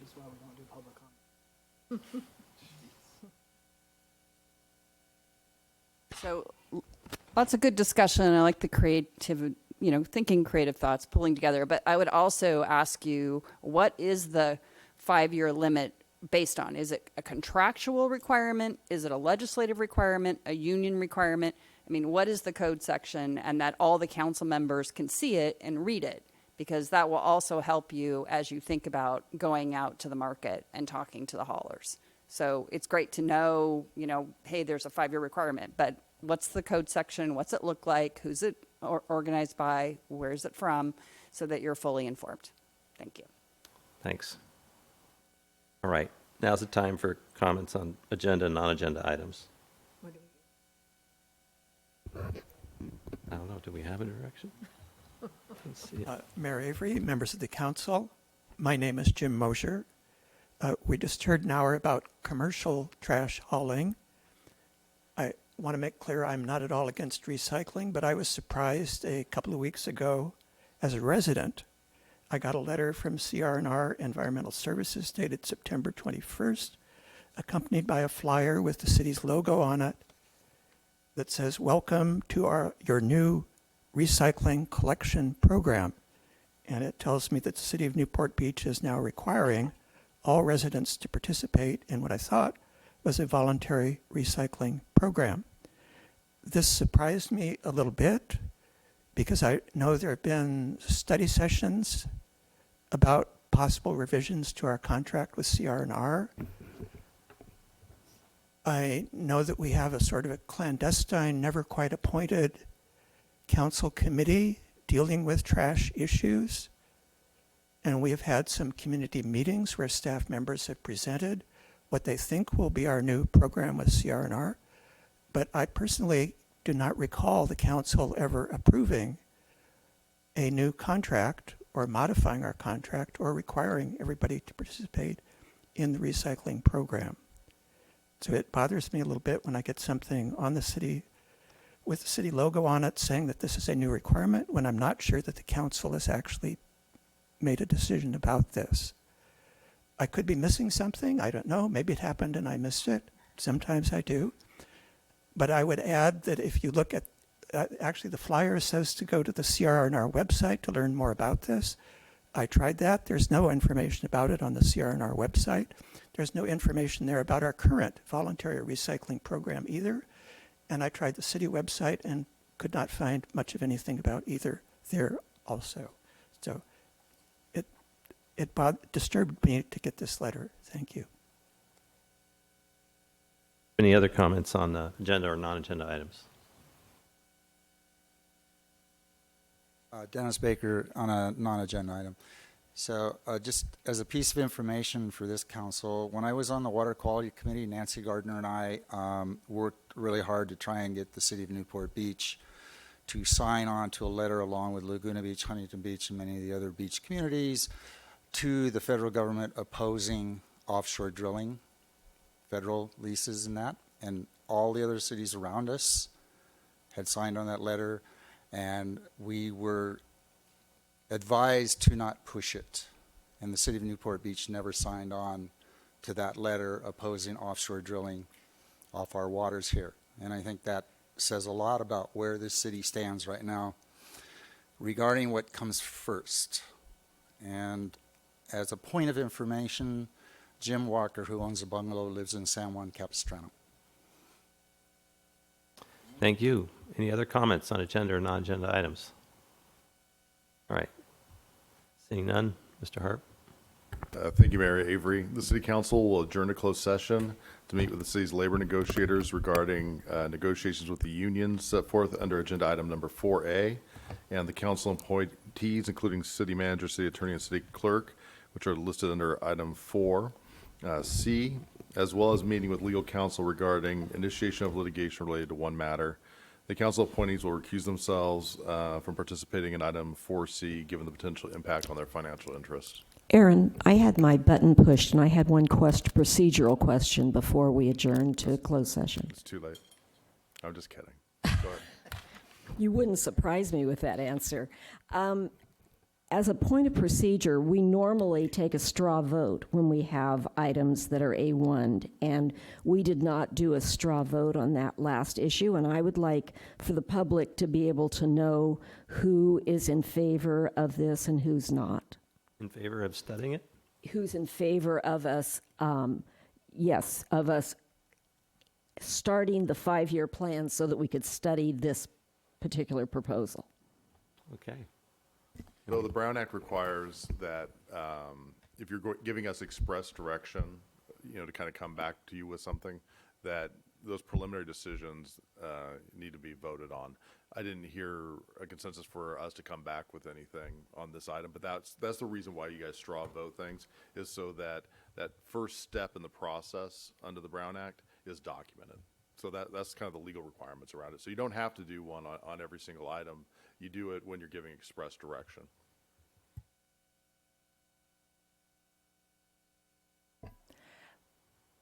May I make a comment? Yeah. I would be supportive, just basically what I was saying a few moments ago. We need to do more analysis and to start the clock running now. I don't think we're prepared to do it, but I'd like to consider this as well as other possible options and not just cut it off right now. I think to be perhaps a broader base, looking at what your objectives are to incorporate, I think staff could come back. I would support that. But right now, I don't know if we'll go any further, because I don't think people really know enough to really make a good decision on a policy direction until we do another study. I'd like to do a study and an economic analysis. I'm fine with a future study, with all kinds of future studies, but I think the public needs to know right now who's willing to push this item forward, because that's what the discussion item was, whether we would start the 5 years and start looking at not having just free-for-all in our trash hauling services in our commercial districts. But I thought in a study session we can't really take action. But we always do a straw vote on these items that we discuss. But you're asking for a specific direction? No, it could be a straw vote that we're willing to look at the possibility of having a different type of arrangement in our commercial districts. That could just be a straw vote that we're looking at how we can cut down on the number of trash trucks and All right, I support that. so Without compromising competition. Yeah, well, I mean, I don't know if we can not compromise it at all, but we can certainly use that as one of the criteria that we're looking at for, we don't want to eliminate competition when possible. Well, I would support that. Mr. Muldoon.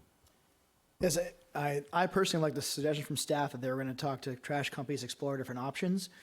I stated how I felt about the 5-year restriction, being totally against it and any monopolization of districts, and heard Councilman Duffield and Blom echo that, and Blom actually said it first, and I believe Councilman O'Neill may have said something similar. So traditionally, the direction of staff can be pretty informal, but if staff is to present other alternative ideas, it could get the outcome you like without the exact way of approaching it. So it sounds like staff intends to bring it back, if I heard them correctly. That was their initiative or their suggestion to the thought. Thank you. What does it take to just start the 5-year process of we're looking at it? 5-year process for elimination of competition. They're all allowed to bid on the districts that you create. It's just a creation of districts. It's not eliminating competition. You are just creating districts, and then you're asking for competition to bid on these. And it's also a possibility that you decrease the cost for your merchants because of consolidation of efforts. Well, I do think that the item was closed, and so I don't know. I didn't look at the audience to see who was here and who may have left because they thought the item was closed. I mean, you can ask to have it reconsidered potentially at the end of the meeting if you want to have it brought back. It's I mean, just, that doesn't even sound right. I guess you could A1 something it's again. just unusual when Yeah. we normally do a straw vote and we don't Yeah, in this instance. It wouldn't be quite right to reconsider it. I was mistaken, but you could ask to have something, A1 again, that's similar. But you don't. The only reason we do the straw voting is to comply with the Brown Act. And so when the council is basically seems to be taking a first step in a particular direction, that's why we do the straw voting. It's not required beyond that. It's just a Brown Act type of issue. So you don't straw vote just general ideas. Typically, it's usually kind of express direction given. I think my concern was transparency as far as the general public goes. I'm sorry, I am really emotional about this, and I really can't talk about it right now because, I understand your ideology that you guys vote for a lot of the time, and it doesn't impact me directly, but I have told all of you that I will be with you when you do what is right for the city of Newport Beach. But when you act like your ideology is more important than the quality of life of our citizens, I'm sorry, I'm very emotional about it. So do whatever you have to do. Well, if the item is still open, I support Councilmember Brent. I think we should at least pursue looking at this. Why we wouldn't. Again, I have no problem with coming up with a solution that solves the outcome. What I have a problem with personally, and others have said, is shutting down competition by district, which is where the 5-year restriction comes from, because that's a safeguard against private industry being hurt. So I'm still on board with coming up with a solution that's creative. Just don't want to shut down competition with the 5-year window. And I think we left it as staff was going to look into the avenues, something Talking with fresh callers and and looking different. at some other, Exactly. So that's the way solutions, I see it, and I certainly support that. Any other council comment? All right, we're adjourned, or we're recessed.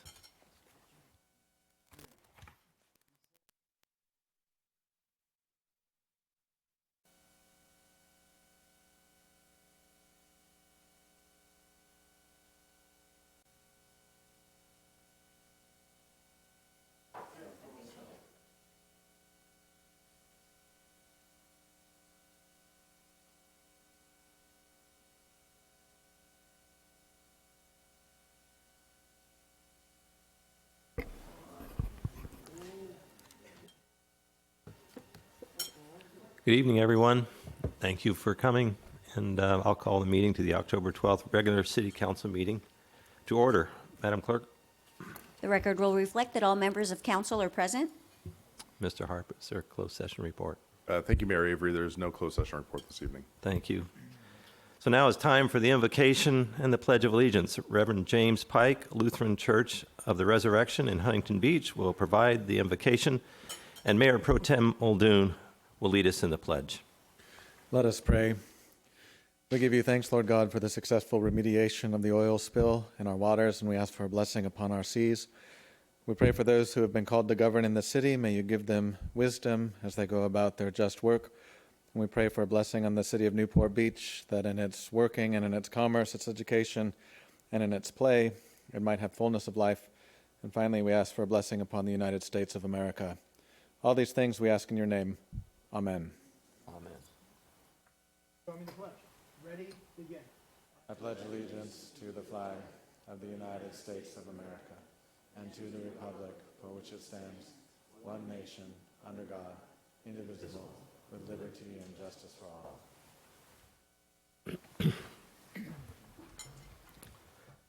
Madam Clerk?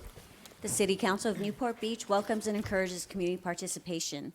Public comments are generally limited to 3 minutes per person to allow everyone to speak. Written comments are encouraged as well. The City Council has the discretion to extend or shorten the time limit on agenda or non-agenda items.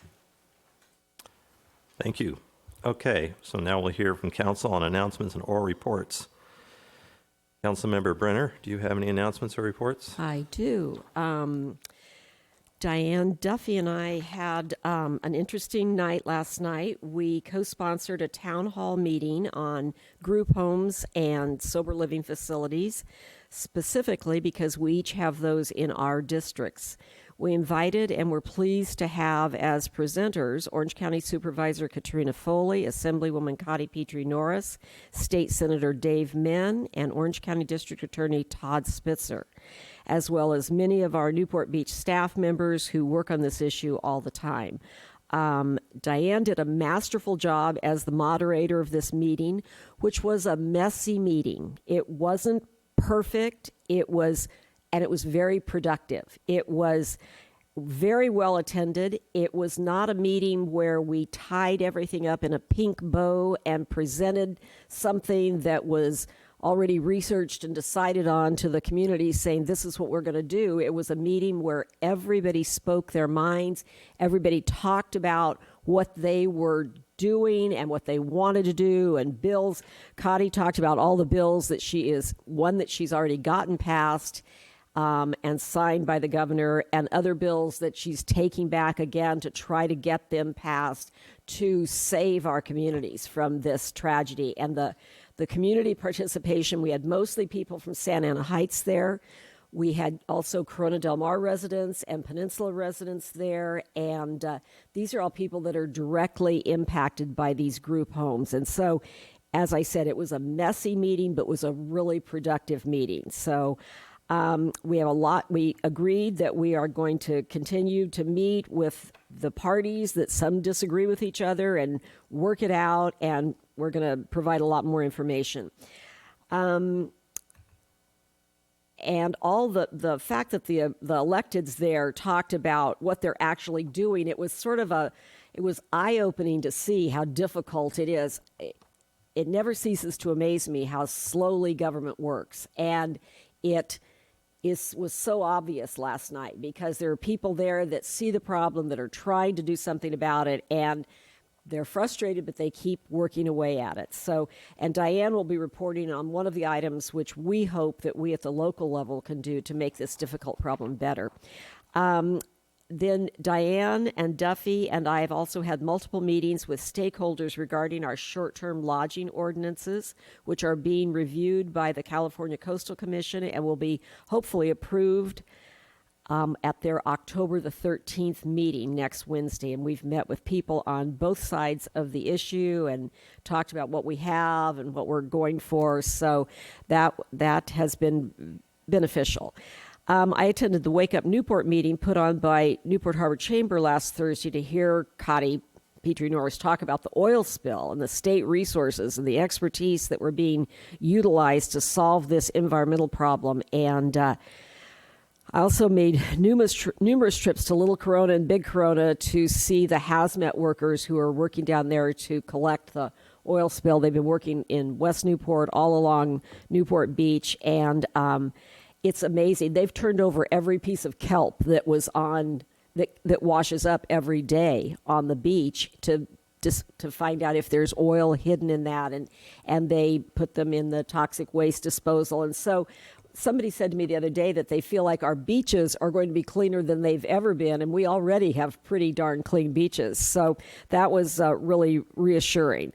And it was nice to see our tax money at work, although this may be oil company money that was spent, because I would imagine the oil company has to pay for these cleanup efforts.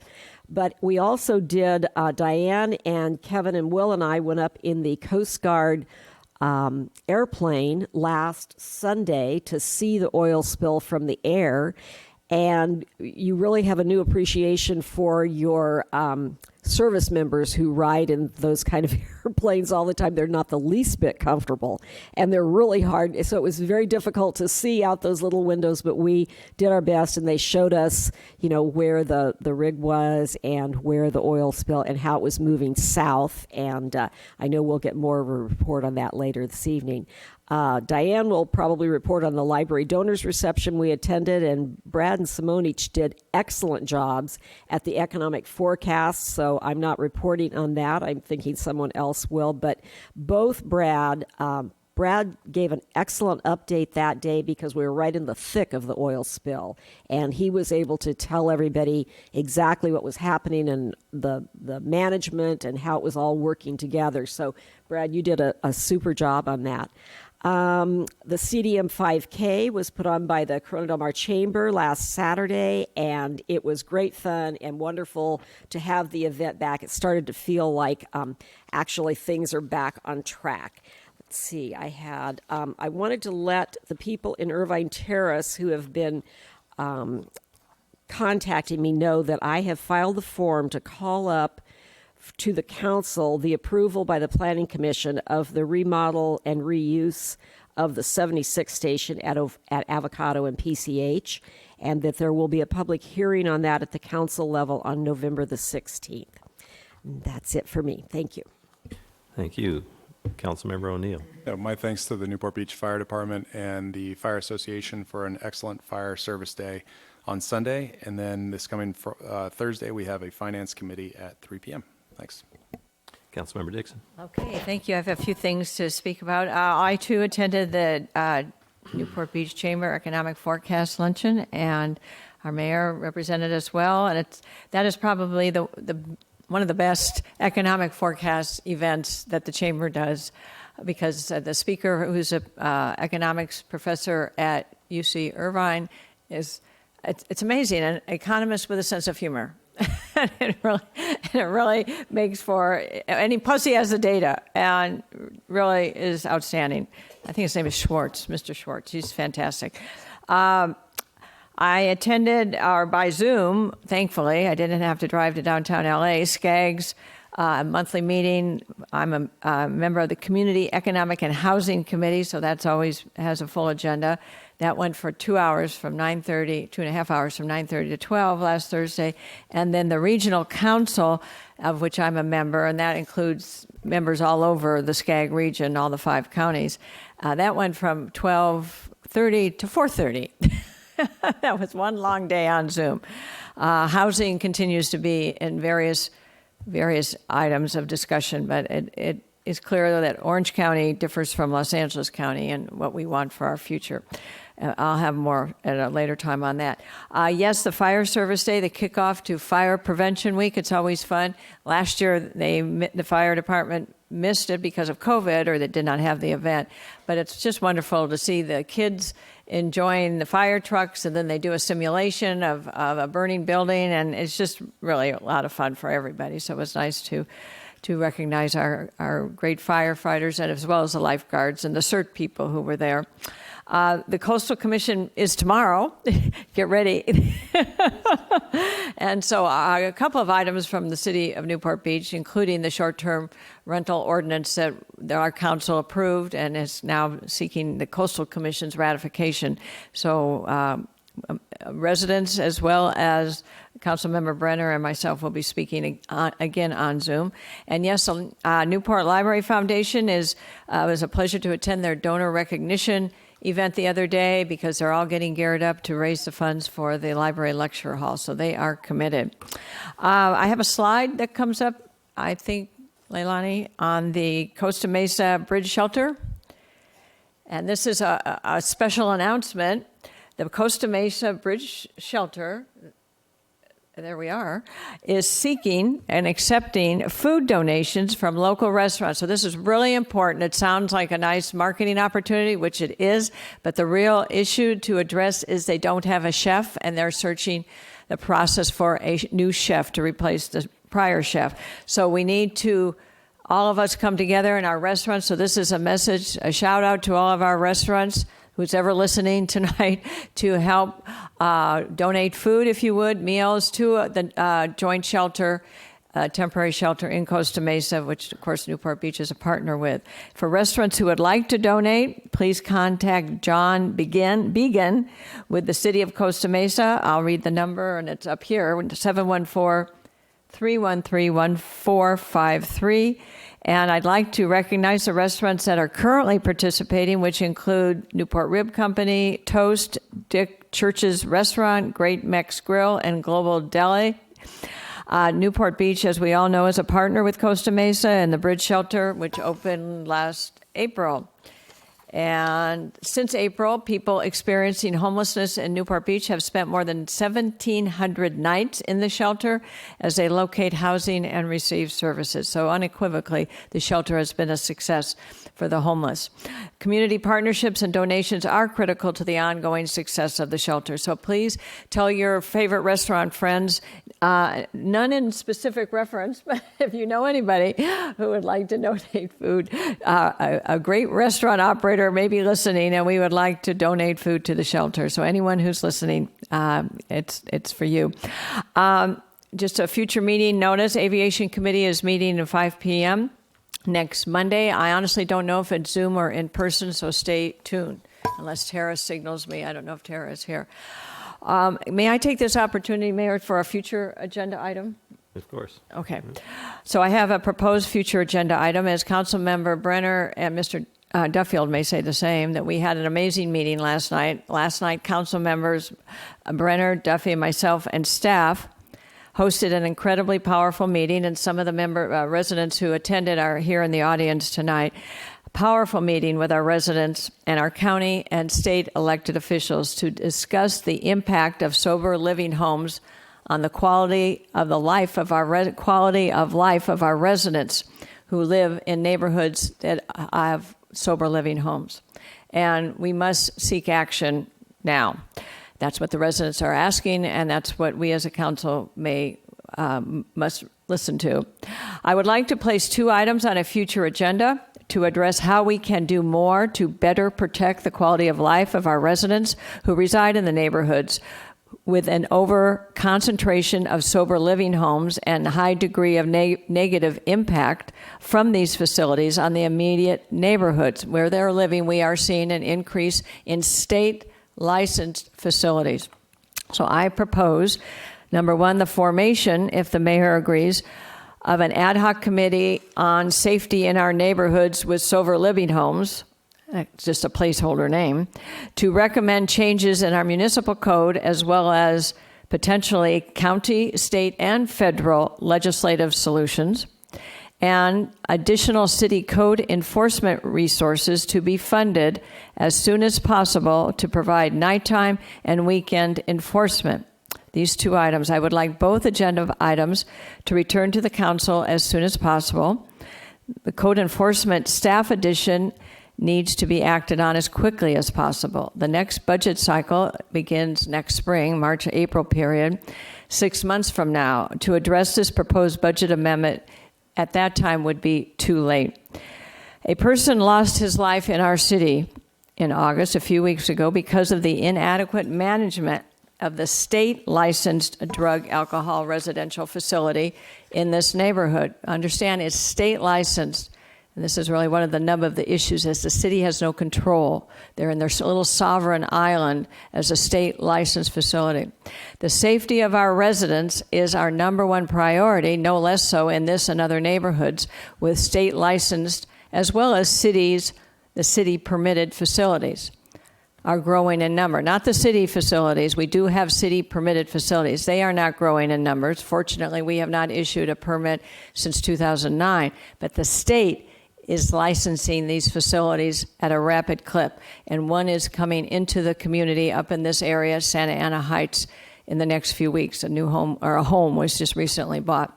We are now shining a light on this gap in our city, county, and state laws that needs to be addressed. And this ad hoc committee needs to be formed to get to work to address safety in our community and to identify opportunities where city, county, state, federal legislative fixes can be identified. And so that is my future item, and I think that's all I have to announce. Thank you, Mayor. Thank you. Councilmember Blom. Thank you, Mayor. I don't have too much to add. I think this last week plus has been pretty much eclipsed by the spill and walking the beaches. I did also get to ride in a cargo plane, and I did convince the pilot to open the back of the cargo plane, which was one of the great highlights of my life. I'm not going to lie, as we were hanging out the back to observe the spill. I know. It was great. It was so great. But I think we were blessed as a city with both the way the currents and the winds worked for us during this situation. All bad situations, we have to look at the silver lining of them and find out how we can learn better and prepare better in the future. And I think the city did a remarkable job coordinating.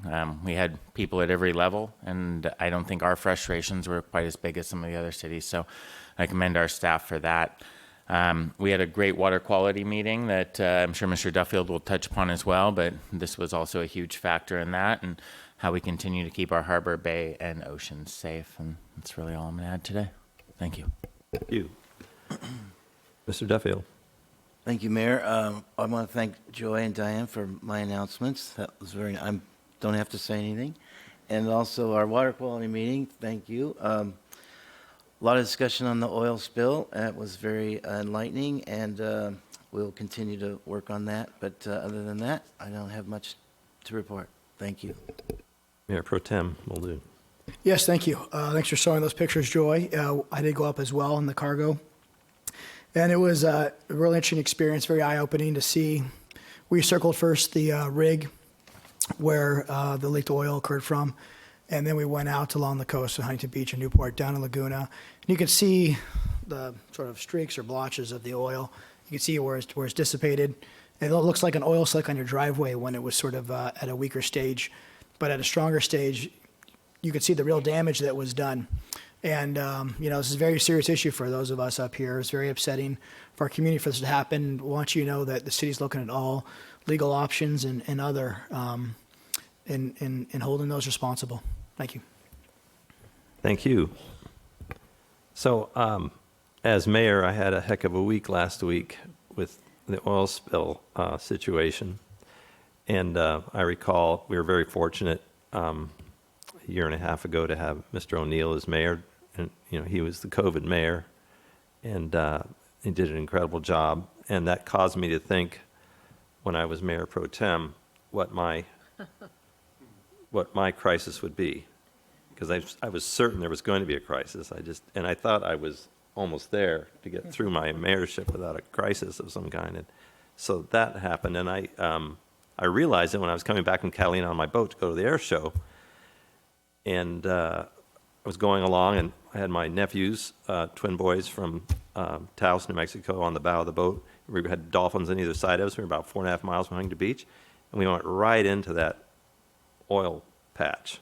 And the look on their faces when they saw the whole thing was really something. And just this environmental, I wouldn't call it a disaster, but certainly a serious environmental challenge, and something that, to Mr. Blom's point, we're very lucky with the weather as far as the beach is concerned, and our impacts here, very, very light swell and no wind, and that lightning and storm event we had actually pushed it further out to sea as well, so that was great. But then that week, I was part of this traveling circus that was following the Unified Command's press conferences, and so I was lumped in with State Senator Dave Min and Assembly Member Cotty Peter Norris, and of course our District 2 Supervisor Katrina Foley, and Huntington Beach Mayor Kim Carr, some other electeds, and Governor Newsom showed up at one point, and we were all together with the governor, who really, at least demonstrated to me, he had a pretty good grip on sort of what was going on and sort of the minutia of the pipelines and all this stuff. He was very good. But nonetheless, what really struck me was that government works. This was such an example to me of these different agencies, the Coast Guard, the Department of Fish and Wildlife, and private contractors, cities, everybody coming together to mitigate this massive spill. And not as bad as Santa Barbara, but I think, we've seen obviously these things tend to happen every 10, 20 years. It's up to us to eventually figure out, what we want to do with that. And I don't think it's something as mayor I need to comment on from against it, for it, on oil rigs. But I will tell you, it's something everybody needs to think about, whether it's a high price to pay. And it seems to be, there's no avoiding another oil spill if we still have drilling rigs out there. On a lighter note, I attended the 25th annual Newport Beach Jazz Festival, and I'll have to say that I'd never attended it prior in my 50 years of being a resident in Newport Beach, and I was just amazed at how good it was. And I went as the guest of the chamber, and incredible musicians, incredible music, a crowd of 5,500 people at the Hyatt Regency, and so well organized, and everybody having a great time, and everybody behaving themselves. These days when you have a large crowd, you kind of worry about everybody. But it was just a wonderful day, and I commend the chamber and everybody that puts that together. And if you haven't been to it, I highly advise. It was a beautiful day in Newport Beach, and then out on the lawn at the Hyatt, and it was fantastic. So one of the perks. And another perk was I felt sort of bad because I thought I lost my chance to ride in that Coast Guard airplane. And thanks to Chief Boyles, he called me up and nudged me and said, "This is about your last chance." And so this morning, we went up, and the spill is basically dissipated according to those that I was talking with on board. And of course, there's still oil out there somewhere, but the size of it has kind of gone away. And but nonetheless, again, that reminded me, we had the Department of Fish and Game on board. We had the Coast Guard on board, of course, some of the leadership of the Coast Guard for the oil spill, and I had good conversations with them. And it just reminded me of the professionalism of these organizations at these leadership levels, for sure, and at the enlisted levels, because you saw these guys flying this plane and doing, it's a reconnaissance plane, and they got all the electeds up there. And I think that's very helpful to go up and actually see the size of the spill, especially those early days when my fellow council members went up and saw it, and the risk we face if things don't work out like they did this last time, where we really didn't share what Huntington Beach had, which is quite a bit more, primarily due to the direction of the coastline. So that was great. I also attended my favorite public agency, the Orange County Sanitation District Board meeting, and I've just learned so much from being part of that.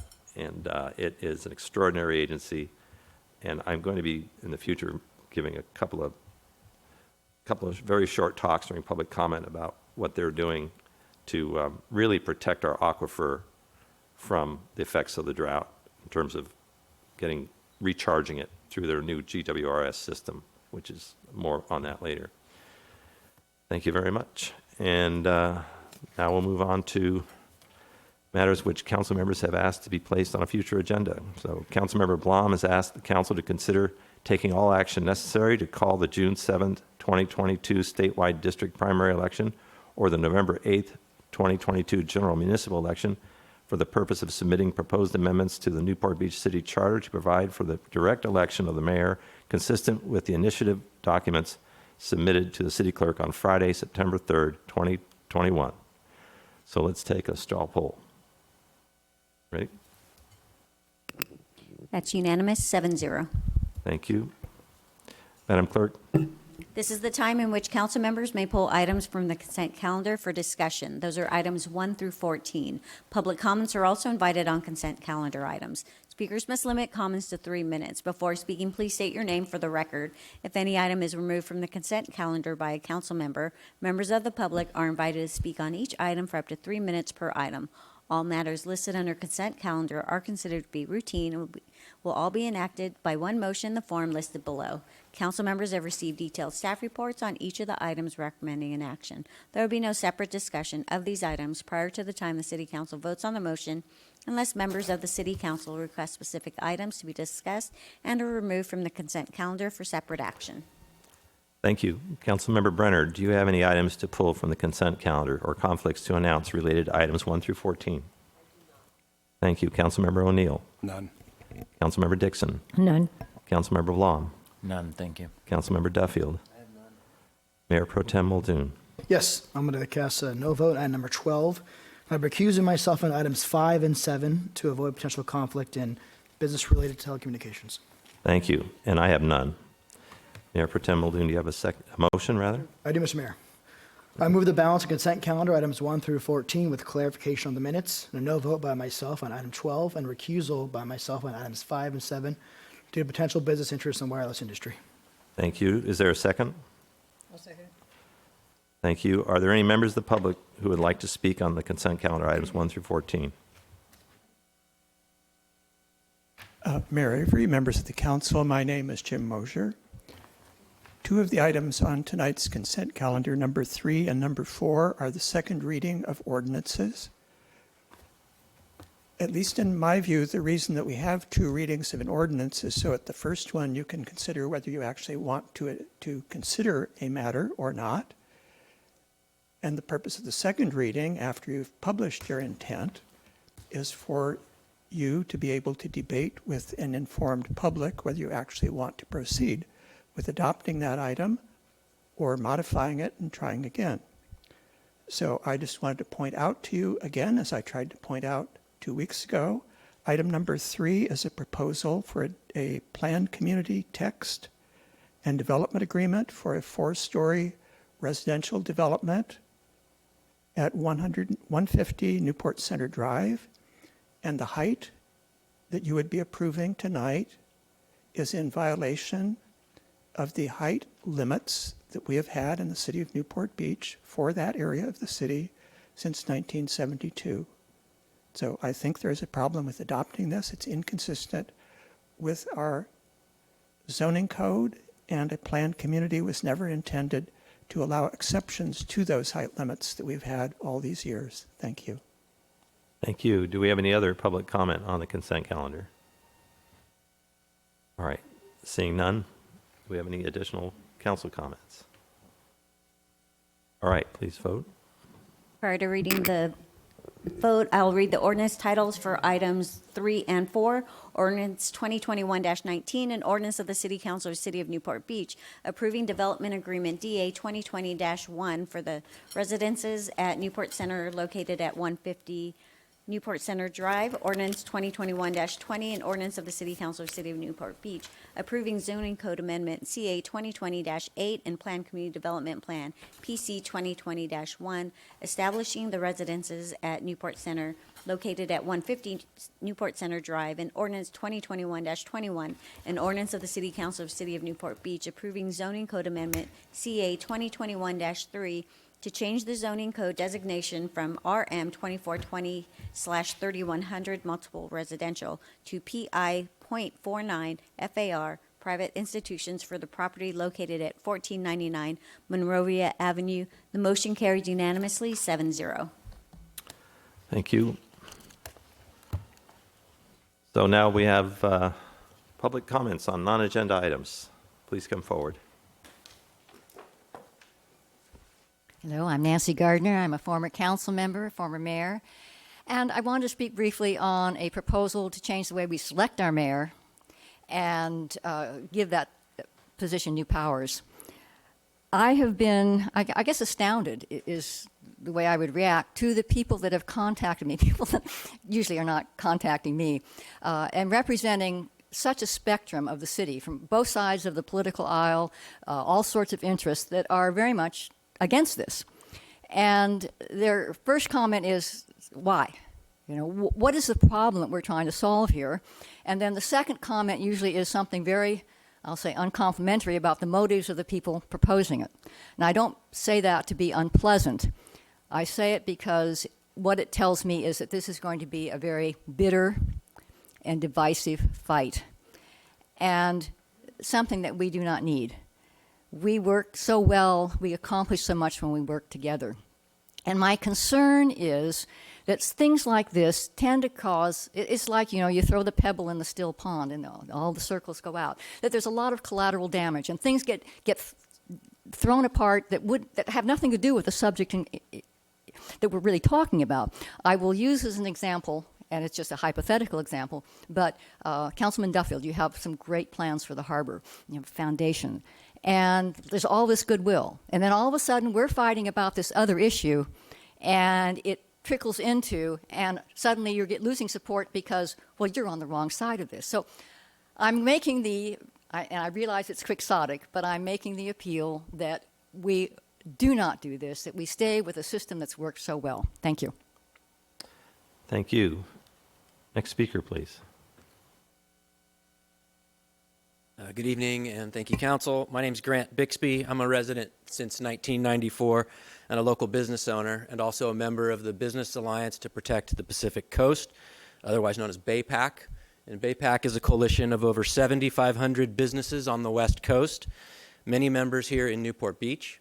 And we believe that offshore oil and gas development is bad for business locally here in Newport Beach and in Southern California. I'm here as a business person to advocate for the City Council to support a resolution opposing offshore oil and gas drilling. And why now? Well, obviously the most recent oil spill, but in particular, the federal government has opened our outer federal waters for new offshore oil exploration and drilling leases. And this means that we could see new oil rigs off of Crystal Cove, Corona del Mar, the Balboa Peninsula. So it's very timely. As a real estate broker, I don't have a single client in town or know any resident who wants to see that happen. And imagine if this recent spill happened at the beginning of summer, or if it were worse in scope and larger.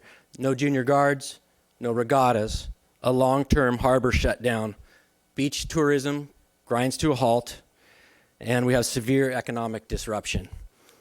It's sad to say we did get lucky this time. So now's the time for action. And why the City of Newport Beach Council? I mean, what can you do? Well, number one, the Interior Department considers the sentiment of residents and then local and regional elected officials when they take into consideration leases. And absent any organized or formal opposition, these leases get approved.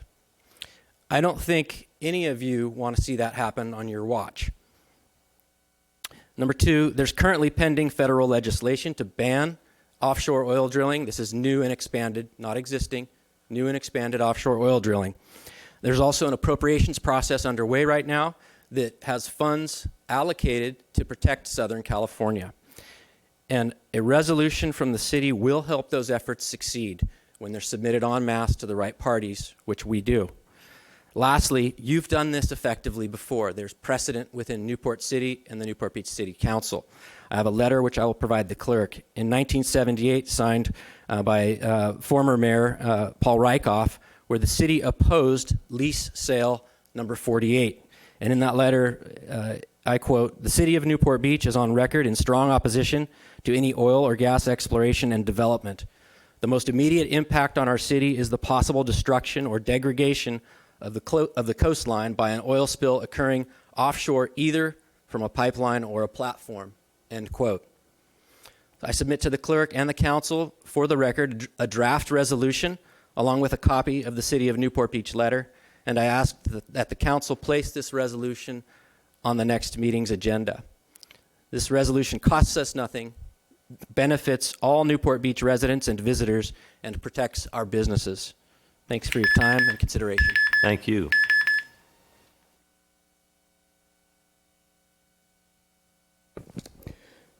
Good day, Mr. Mayor and members of the City Council. My name is Charles Klob. Councilmember Blom has brought forth this initiative to have the council consider Councilmember O'Neill's elect the mayor idea and vote to put it on the ballot. The idea is a clear consolidation of power. Currently, 7 council members share an equal vote in our council manager form of government. This proposal, in its current form, will give an elected mayor extra power over the rest of the council and preclude future council members from serving in the largely ceremonial post as mayor and to enjoy the disaster of the year. In the last election, Mr. O'Neill got a record number of votes to retain his seat on the council. He's very popular, especially with young folks and those that get their news from a mobile device. My guess is that if this is passed on the ballot come 2024, Mr. O'Neill is termed out on council, he would run for mayor. The folks that supported this elected mayor idea would be happy and likely vote for him as mayor. Eventually, he would be termed out and we would be voting for a new mayor. In the last election, Tito Ortiz got the most votes ever in the Huntington Beach Council election.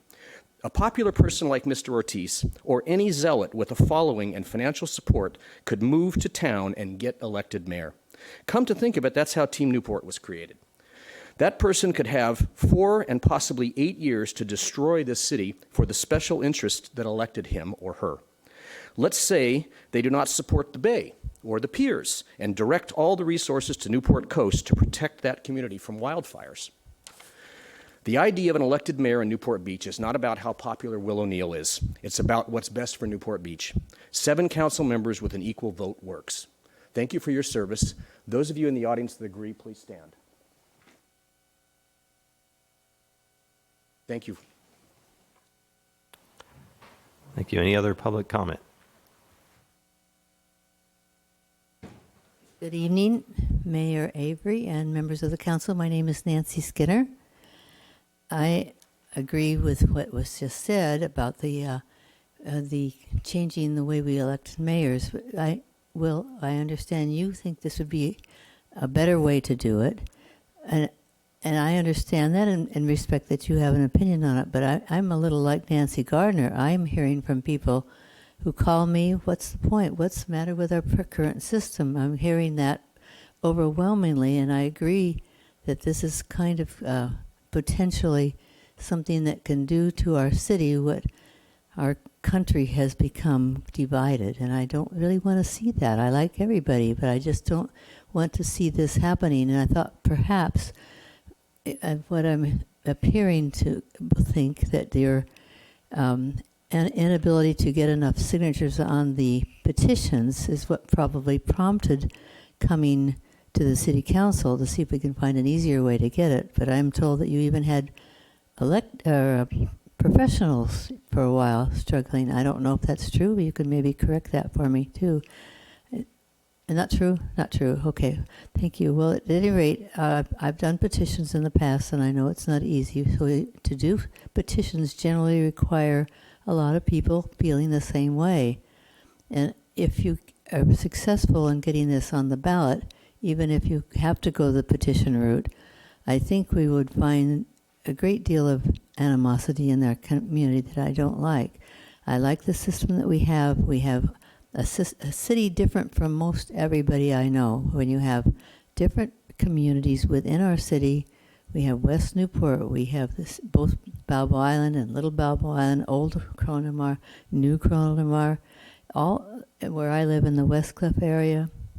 It just seems like it's the kind of city that lends itself, and that's probably why we had this voted in on previous councils.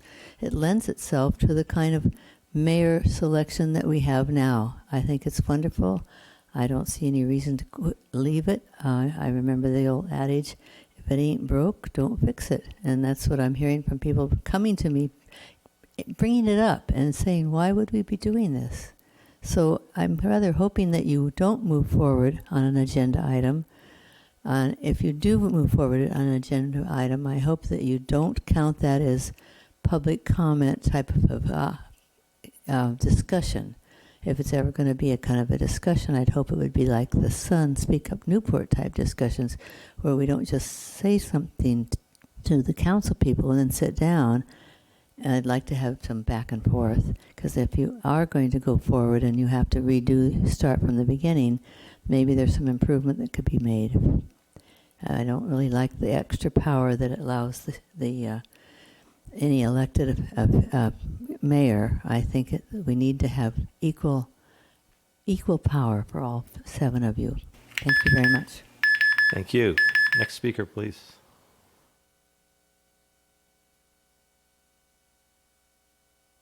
Cynthia Holleran, Corona Del Mar resident. I'm here on a different matter. I'm here to talk tonight briefly about the reconstruction and remodel of the service station located at PCH and Avocado.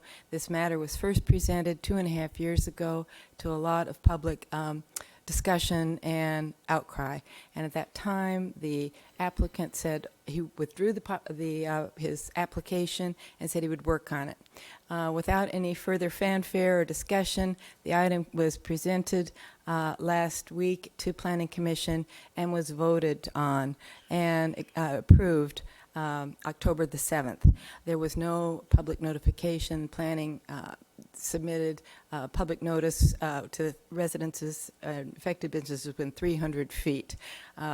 There's only a house adjacent that's under construction. The applicant doesn't live there.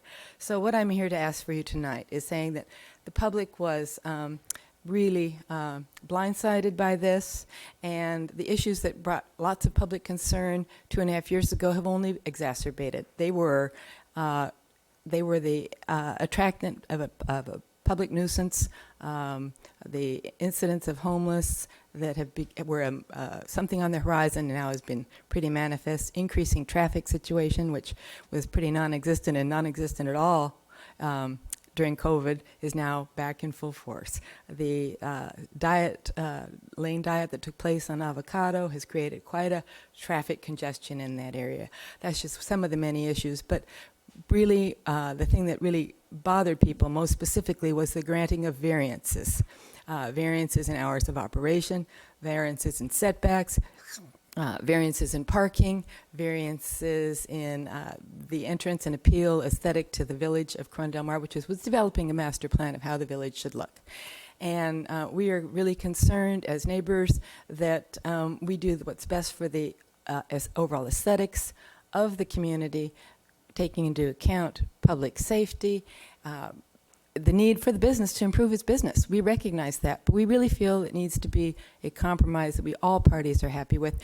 And with that, I'd like to ask you to move this item, to an item for full council review and discussion at a subsequent date, so that we have time to review the changes that came to the public at the meeting for the first time on October 7th. The plans that were previously submitted were not the plans that were appeared on the screen at that time, and they were substantively different, and it was a big surprise.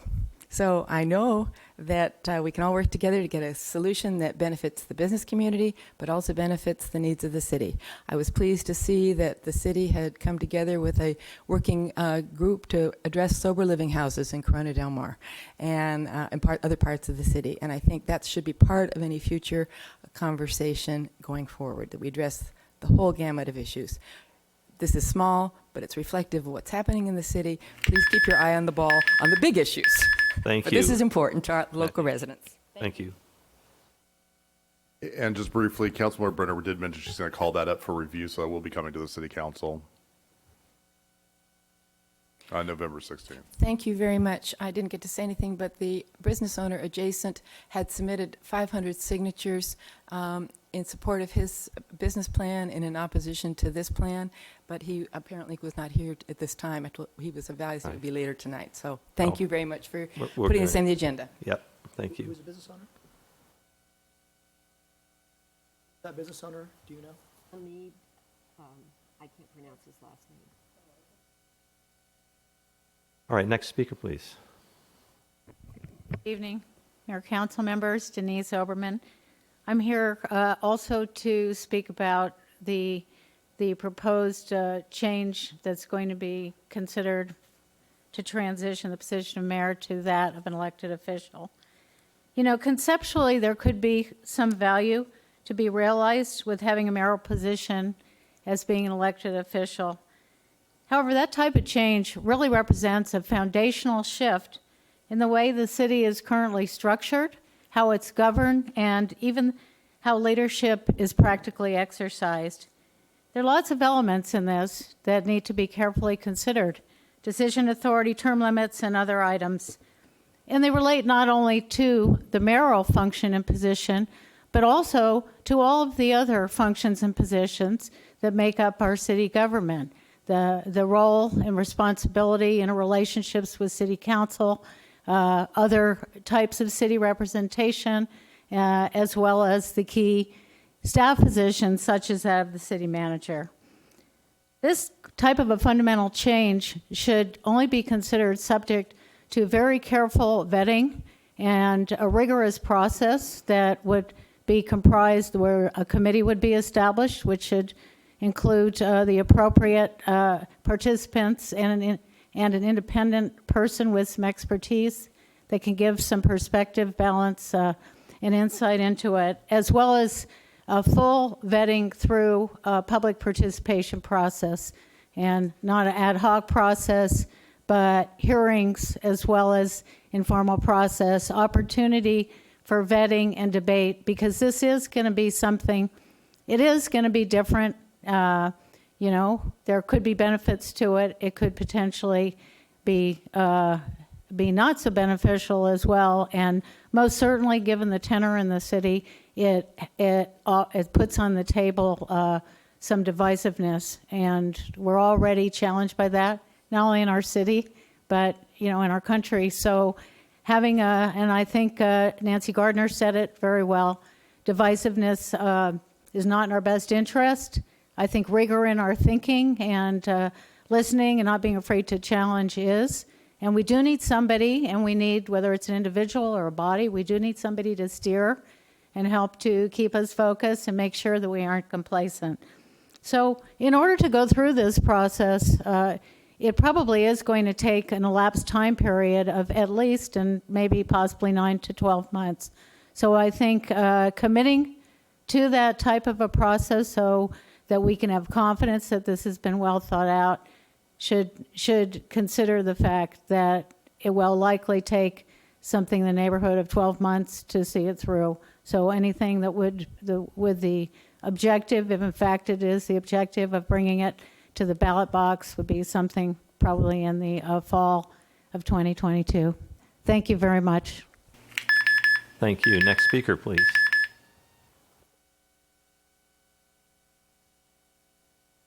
Good evening, Mayor Avery and City Council members. My name is Lynn Swain, and I'm here tonight to discuss the elect the mayor as well. Obviously, this proposal is beginning to fractionalize the city, as we could see here by many of the people. Since Councilman Blum has put this on a future agenda, here's where my concern lies. Does this mean now that Mr. O'Neill no longer has to get the 9,000 signatures that we had to all get when we did the Museum House referendum? Is he going to be putting this into your laps as a city council and negotiating for what he could do for you and what you could get in return? I think that we need to make him accountable.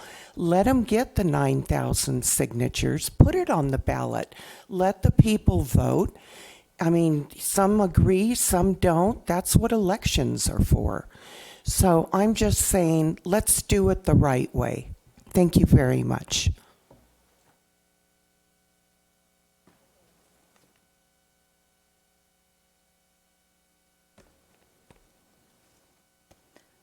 Good evening, Newport Beach City Council. My name is Michelle Jerome, and I am the chair of the Newport Beach chapter of Surfrider Foundation and a resident of Corona Del Mar.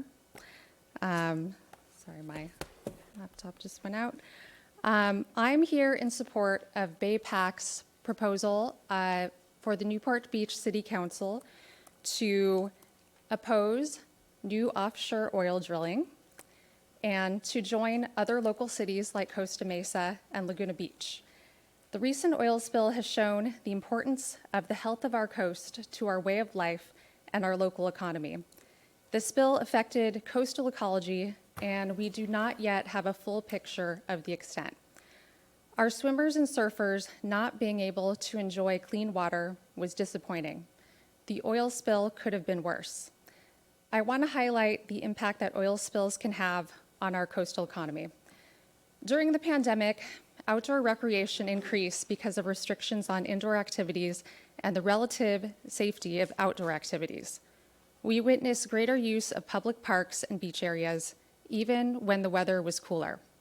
Our coastal amenities brought visitors to our city along with associated economic activity. A local market research firm focused on surf and skate industries has reported increased sales of surf durable goods and wetsuits during the months after the start of the pandemic. Data for California fishing license sales shows that total license sales in 2020 were 19% higher than those in 2019, and current data shows that as of the beginning of October, 2021 sales exceed 2019 sales. We have observed more recreation and more sport fishing at our coast and more visitors, but the oil spill threatened this, and it could happen again. We urge you to consider the economic impact of offshore oil drilling and to consider the resolution to oppose new offshore oil drilling. Thank you for your time. Thank you.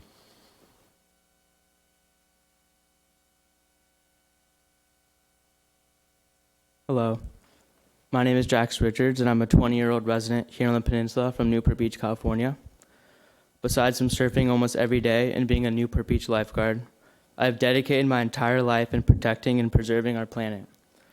I am very familiar with our local weather patterns as well as the threats our community faces due to climate change. A few of these threats include sea level rise, increased chances of flooding due to warmer and stronger atmospheric river events, more extreme heat waves, droughts, and fire conditions, which will affect the health, economy, and well-being of every person in our city. I have been involved with the Surfrider Foundation for years, and I do everything I can to spread awareness about these issues our planet faces.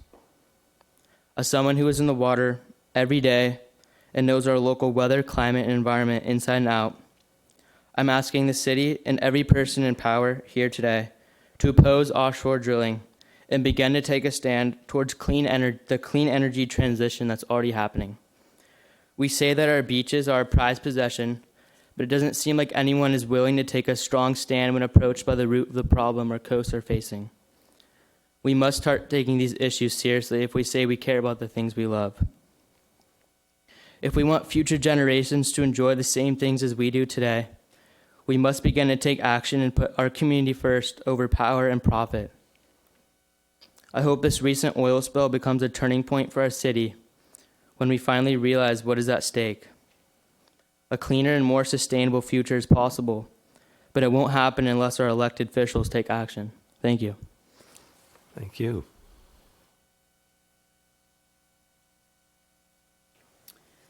Good evening, council members. I'm Marilyn Brewer. I'm a 35-year resident of Newport Beach. Newport Beach has been and is a very successful community. Our crown jewel is our harbor, and we're all interested in protecting that. All of this that we have done in this city has been accomplished without a mayor, but by an entire city council being directly involved in the process. Newport Beach is built on representative government, and you're elected to represent your specific districts. A mayor is going to take that away, and that does not serve the people. I have to ask, has a cost analysis been done on this? You know, I was involved in public policy for a lot of years, and it gets expensive. I don't know a whole lot about your budget, but this is a $100,000 a year proposal to start with. A mayor is not going to rely on city staff. He or she will want their own staff, their own aides. That cost will go on into perpetuity. You really owe it to Newport Beach to figure out what this is going to cost and to vet it before the entire city. We want input on this matter. I want to echo former Councilwoman Nancy Gardner's comments. They were succinct and to the point. They really covered the feeling of this community. There's been a lot of talk about this, and lots of people are not happy about it. I want to say to Councilmember Bloom, in the interest of community spirit and for good governance, you really should withdraw this matter, this agenda item.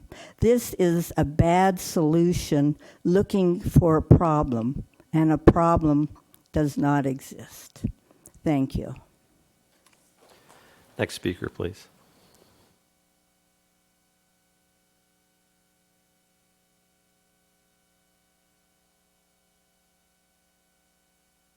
Good evening. My name is Susan Skinner, and I'm here to discuss how Mr. O'Neill's quest for an elected mayor overturns term limits and why we should keep term limits in place. In 1992, there was another initiative put on the ballot to create term limits for the city council, allowing for a maximum of 2 terms per council person. 83% of the voters approved this ballot measure. 83%. That was probably the highest margin of any election in Newport's history. Mr. O'Neill's proposal is crafted to undermine those term limits. It leaves term limits in place for everybody else, but not for the elected mayor.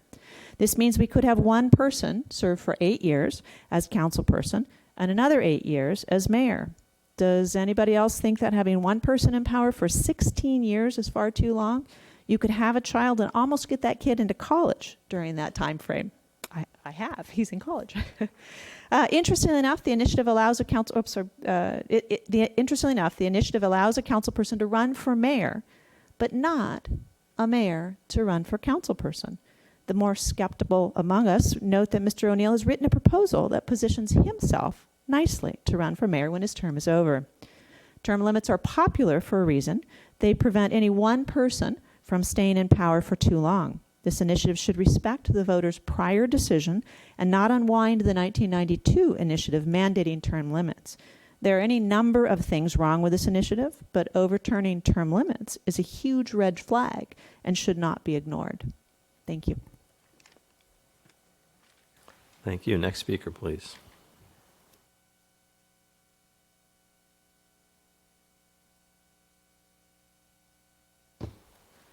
Hello, everyone. My name is Erica Kane, and I live in the Upper Newport Bay neighborhood. I do not live in the Santa Ana Heights neighborhood. I was at the event last night regarding the residential care facilities, which also discussed the sober living homes. And I just wanted to thank Diana and Joy for spearheading that. It was a productive conversation, and thank you so much. To all the city employees that were there, thank you so much. I know a lot of time and effort went into that. Simone, it's nice to put a name with a face, so thank you as well. Will, thank you for always being so accessible and approachable. I appreciate it, and I'm speaking on behalf of our neighborhood. And Councilmember Duffy, thank you as well. A couple things I wanted to update you on. We've had a few developments regarding the 2555 Vista Bahia property since we came a month ago. And I wanted to let you know because this would be the first of its kind to the city of Newport Beach. I've learned that they have a state license pending with the Department of Social Services. And it is for a mental rehab facility. I've been told it would treat PTSD and anxiety. Again, this would be a first of its kind for our city. It's concerning because it's non-discriminatory, which is excellent, but I've spoken at length with the department, and anybody can come into this facility, including sex offenders and felons. And as I mentioned before, we live on a street that has 18 young children, so obviously this is of grave concern for our neighborhood.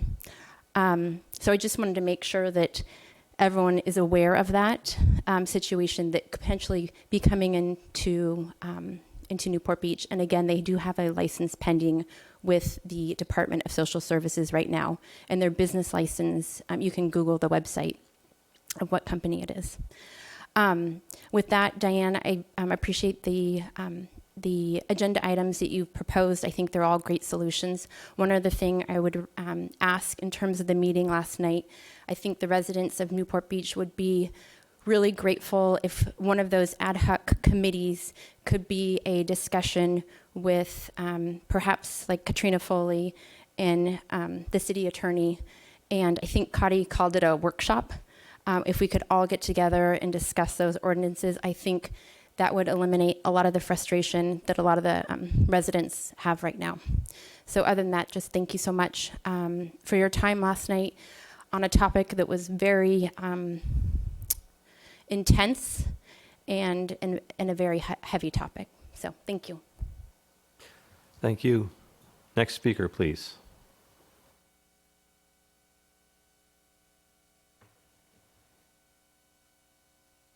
Hello, excuse me. My name is Scott Richards. I'm a local resident and local business owner. Live down on the peninsula and work on the peninsula. I'm a big fan and passionate about the city of Newport Beach. I look at the Newport Beach seal that was designed by Rex Brandt. I believe he was a local painter and loved the ocean and created a life around, celebrating the ocean. I'm a surfer myself. I grew up working in the surf industry. I look at the crowd here. There should be thousands of surfers here supporting us as well. Due to the recent oil spill, this just is another wake-up call that we need to be protecting our waters. And I know we have we've had clean beaches. Newport Beach some of the beaches are some of the cleanest beaches, which are excellent. However, the problem we just recently had with the oil spill is it's predictable, it's preventable, and these are things that we need to be passionate about. Again, talking about the Newport Beach seal, you look at all the imagery in it, it's all around the ocean. That is our lifeblood, the water, the ocean, and it's many people's life source and livelihoods. I have many friends that their businesses were affected this past week, the past several days, whether it's the board club, whether it's In the Sun Surf School with Tim and Amy and Peter with his business, local surf shops, the surf industry. It's not only a cultural, a cultural influence that the surf industry has, but also the economic impact that this last week has taken. Let's ban offshore oil drilling, any new drilling. Let's rid of anything that is going to keep harming our waters. So thank you for your time and I appreciate it. Thank you. Next speaker, please. All right. This is the last opportunity to speak. Anybody? Okay. Thank you for your comments. Much appreciated. It's great to see some folks turn out for public comment. Okay, we'll now go to the public hearing items. So we're on to item 15. It's ordinance number 2021-22, zoning code amendment related to setback map corrections. Mr. Georges. Thank you, Mayor Avery. This is just a cleanup item on some maps, so happy to answer any questions that you may have. Jaime's over there on the other side if you want anything. I think they're saying no, so. But thanks for coming down. All right. Do we have any additional council comments or questions on this? Nope. Okay. Do we have any comments from the public on item 15? All right, seeing none. I move staff recommendation. Thank you.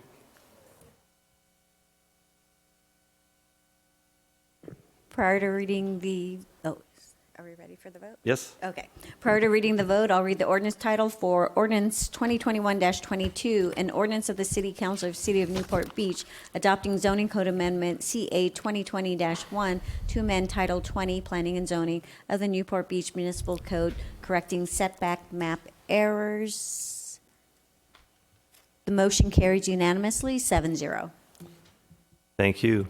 Now we're moving on to item 16, a resolution number 2021-98, notice of intent to override the Orange County Airport Land Use Commission's determination of inconsistency to the draft housing element update. Do we need a staff report on this, gentlemen? Staff report? All right. I think we're okay, Mr. Mayor.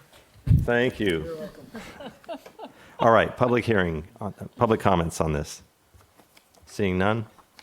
Any additional council comments? I don't think so. I move staff recommendation. Thank you. Please vote.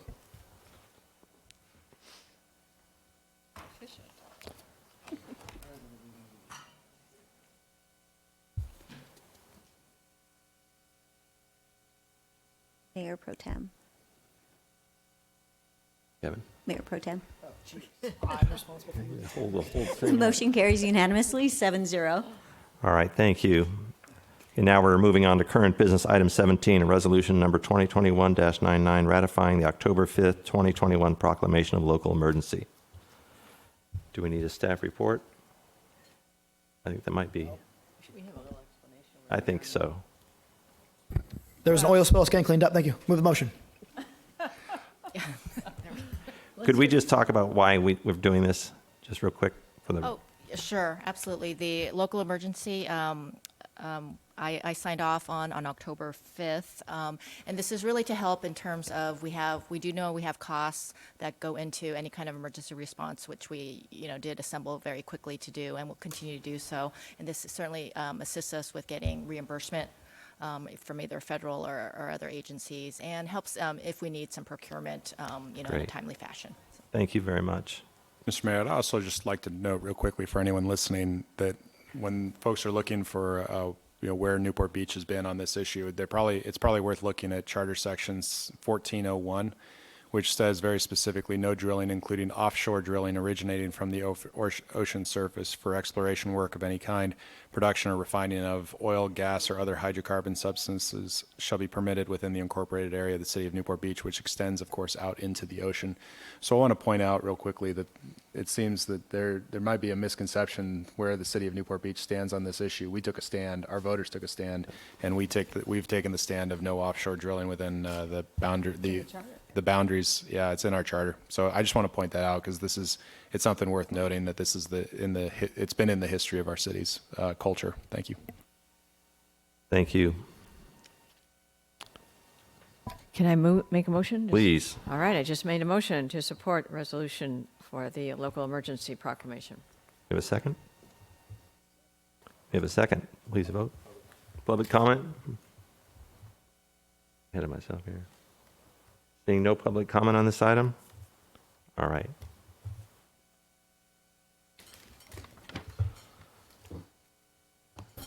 The motion carries unanimously, 7-0. Next is motions for reconsideration, Madam Clerk. A motion to reconsider the vote on any action taken by the city council, either this meeting or the previous meeting, may be made only by one of the council members who voted with the prevailing side. Thank you. No motions for reconsideration. Don't see any. Tonight we are adjourning in memory of Judy Franco, and Ms. Dixon will read in her memory. Thank you, Mayor. Tonight we adjourn in the memory of Judy Franco, a longtime Newport Beach resident who passed away in late September at the age of 84. Judy is the longest serving member of the Newport Mesa Unified School District Board of Education in the district's history. She was first elected in 1980 and served on the board for 38 years before her retirement in 2018.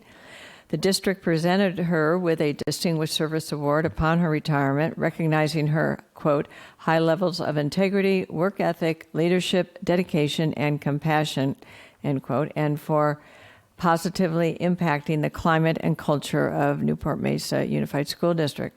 The district praised Judy for giving unselfishly of her time and assistance at every level of the organization through service on many committees and educational organizations. She was very involved in the California School Boards Association, which recently adopted a memorial resolution in recognition of her contributions.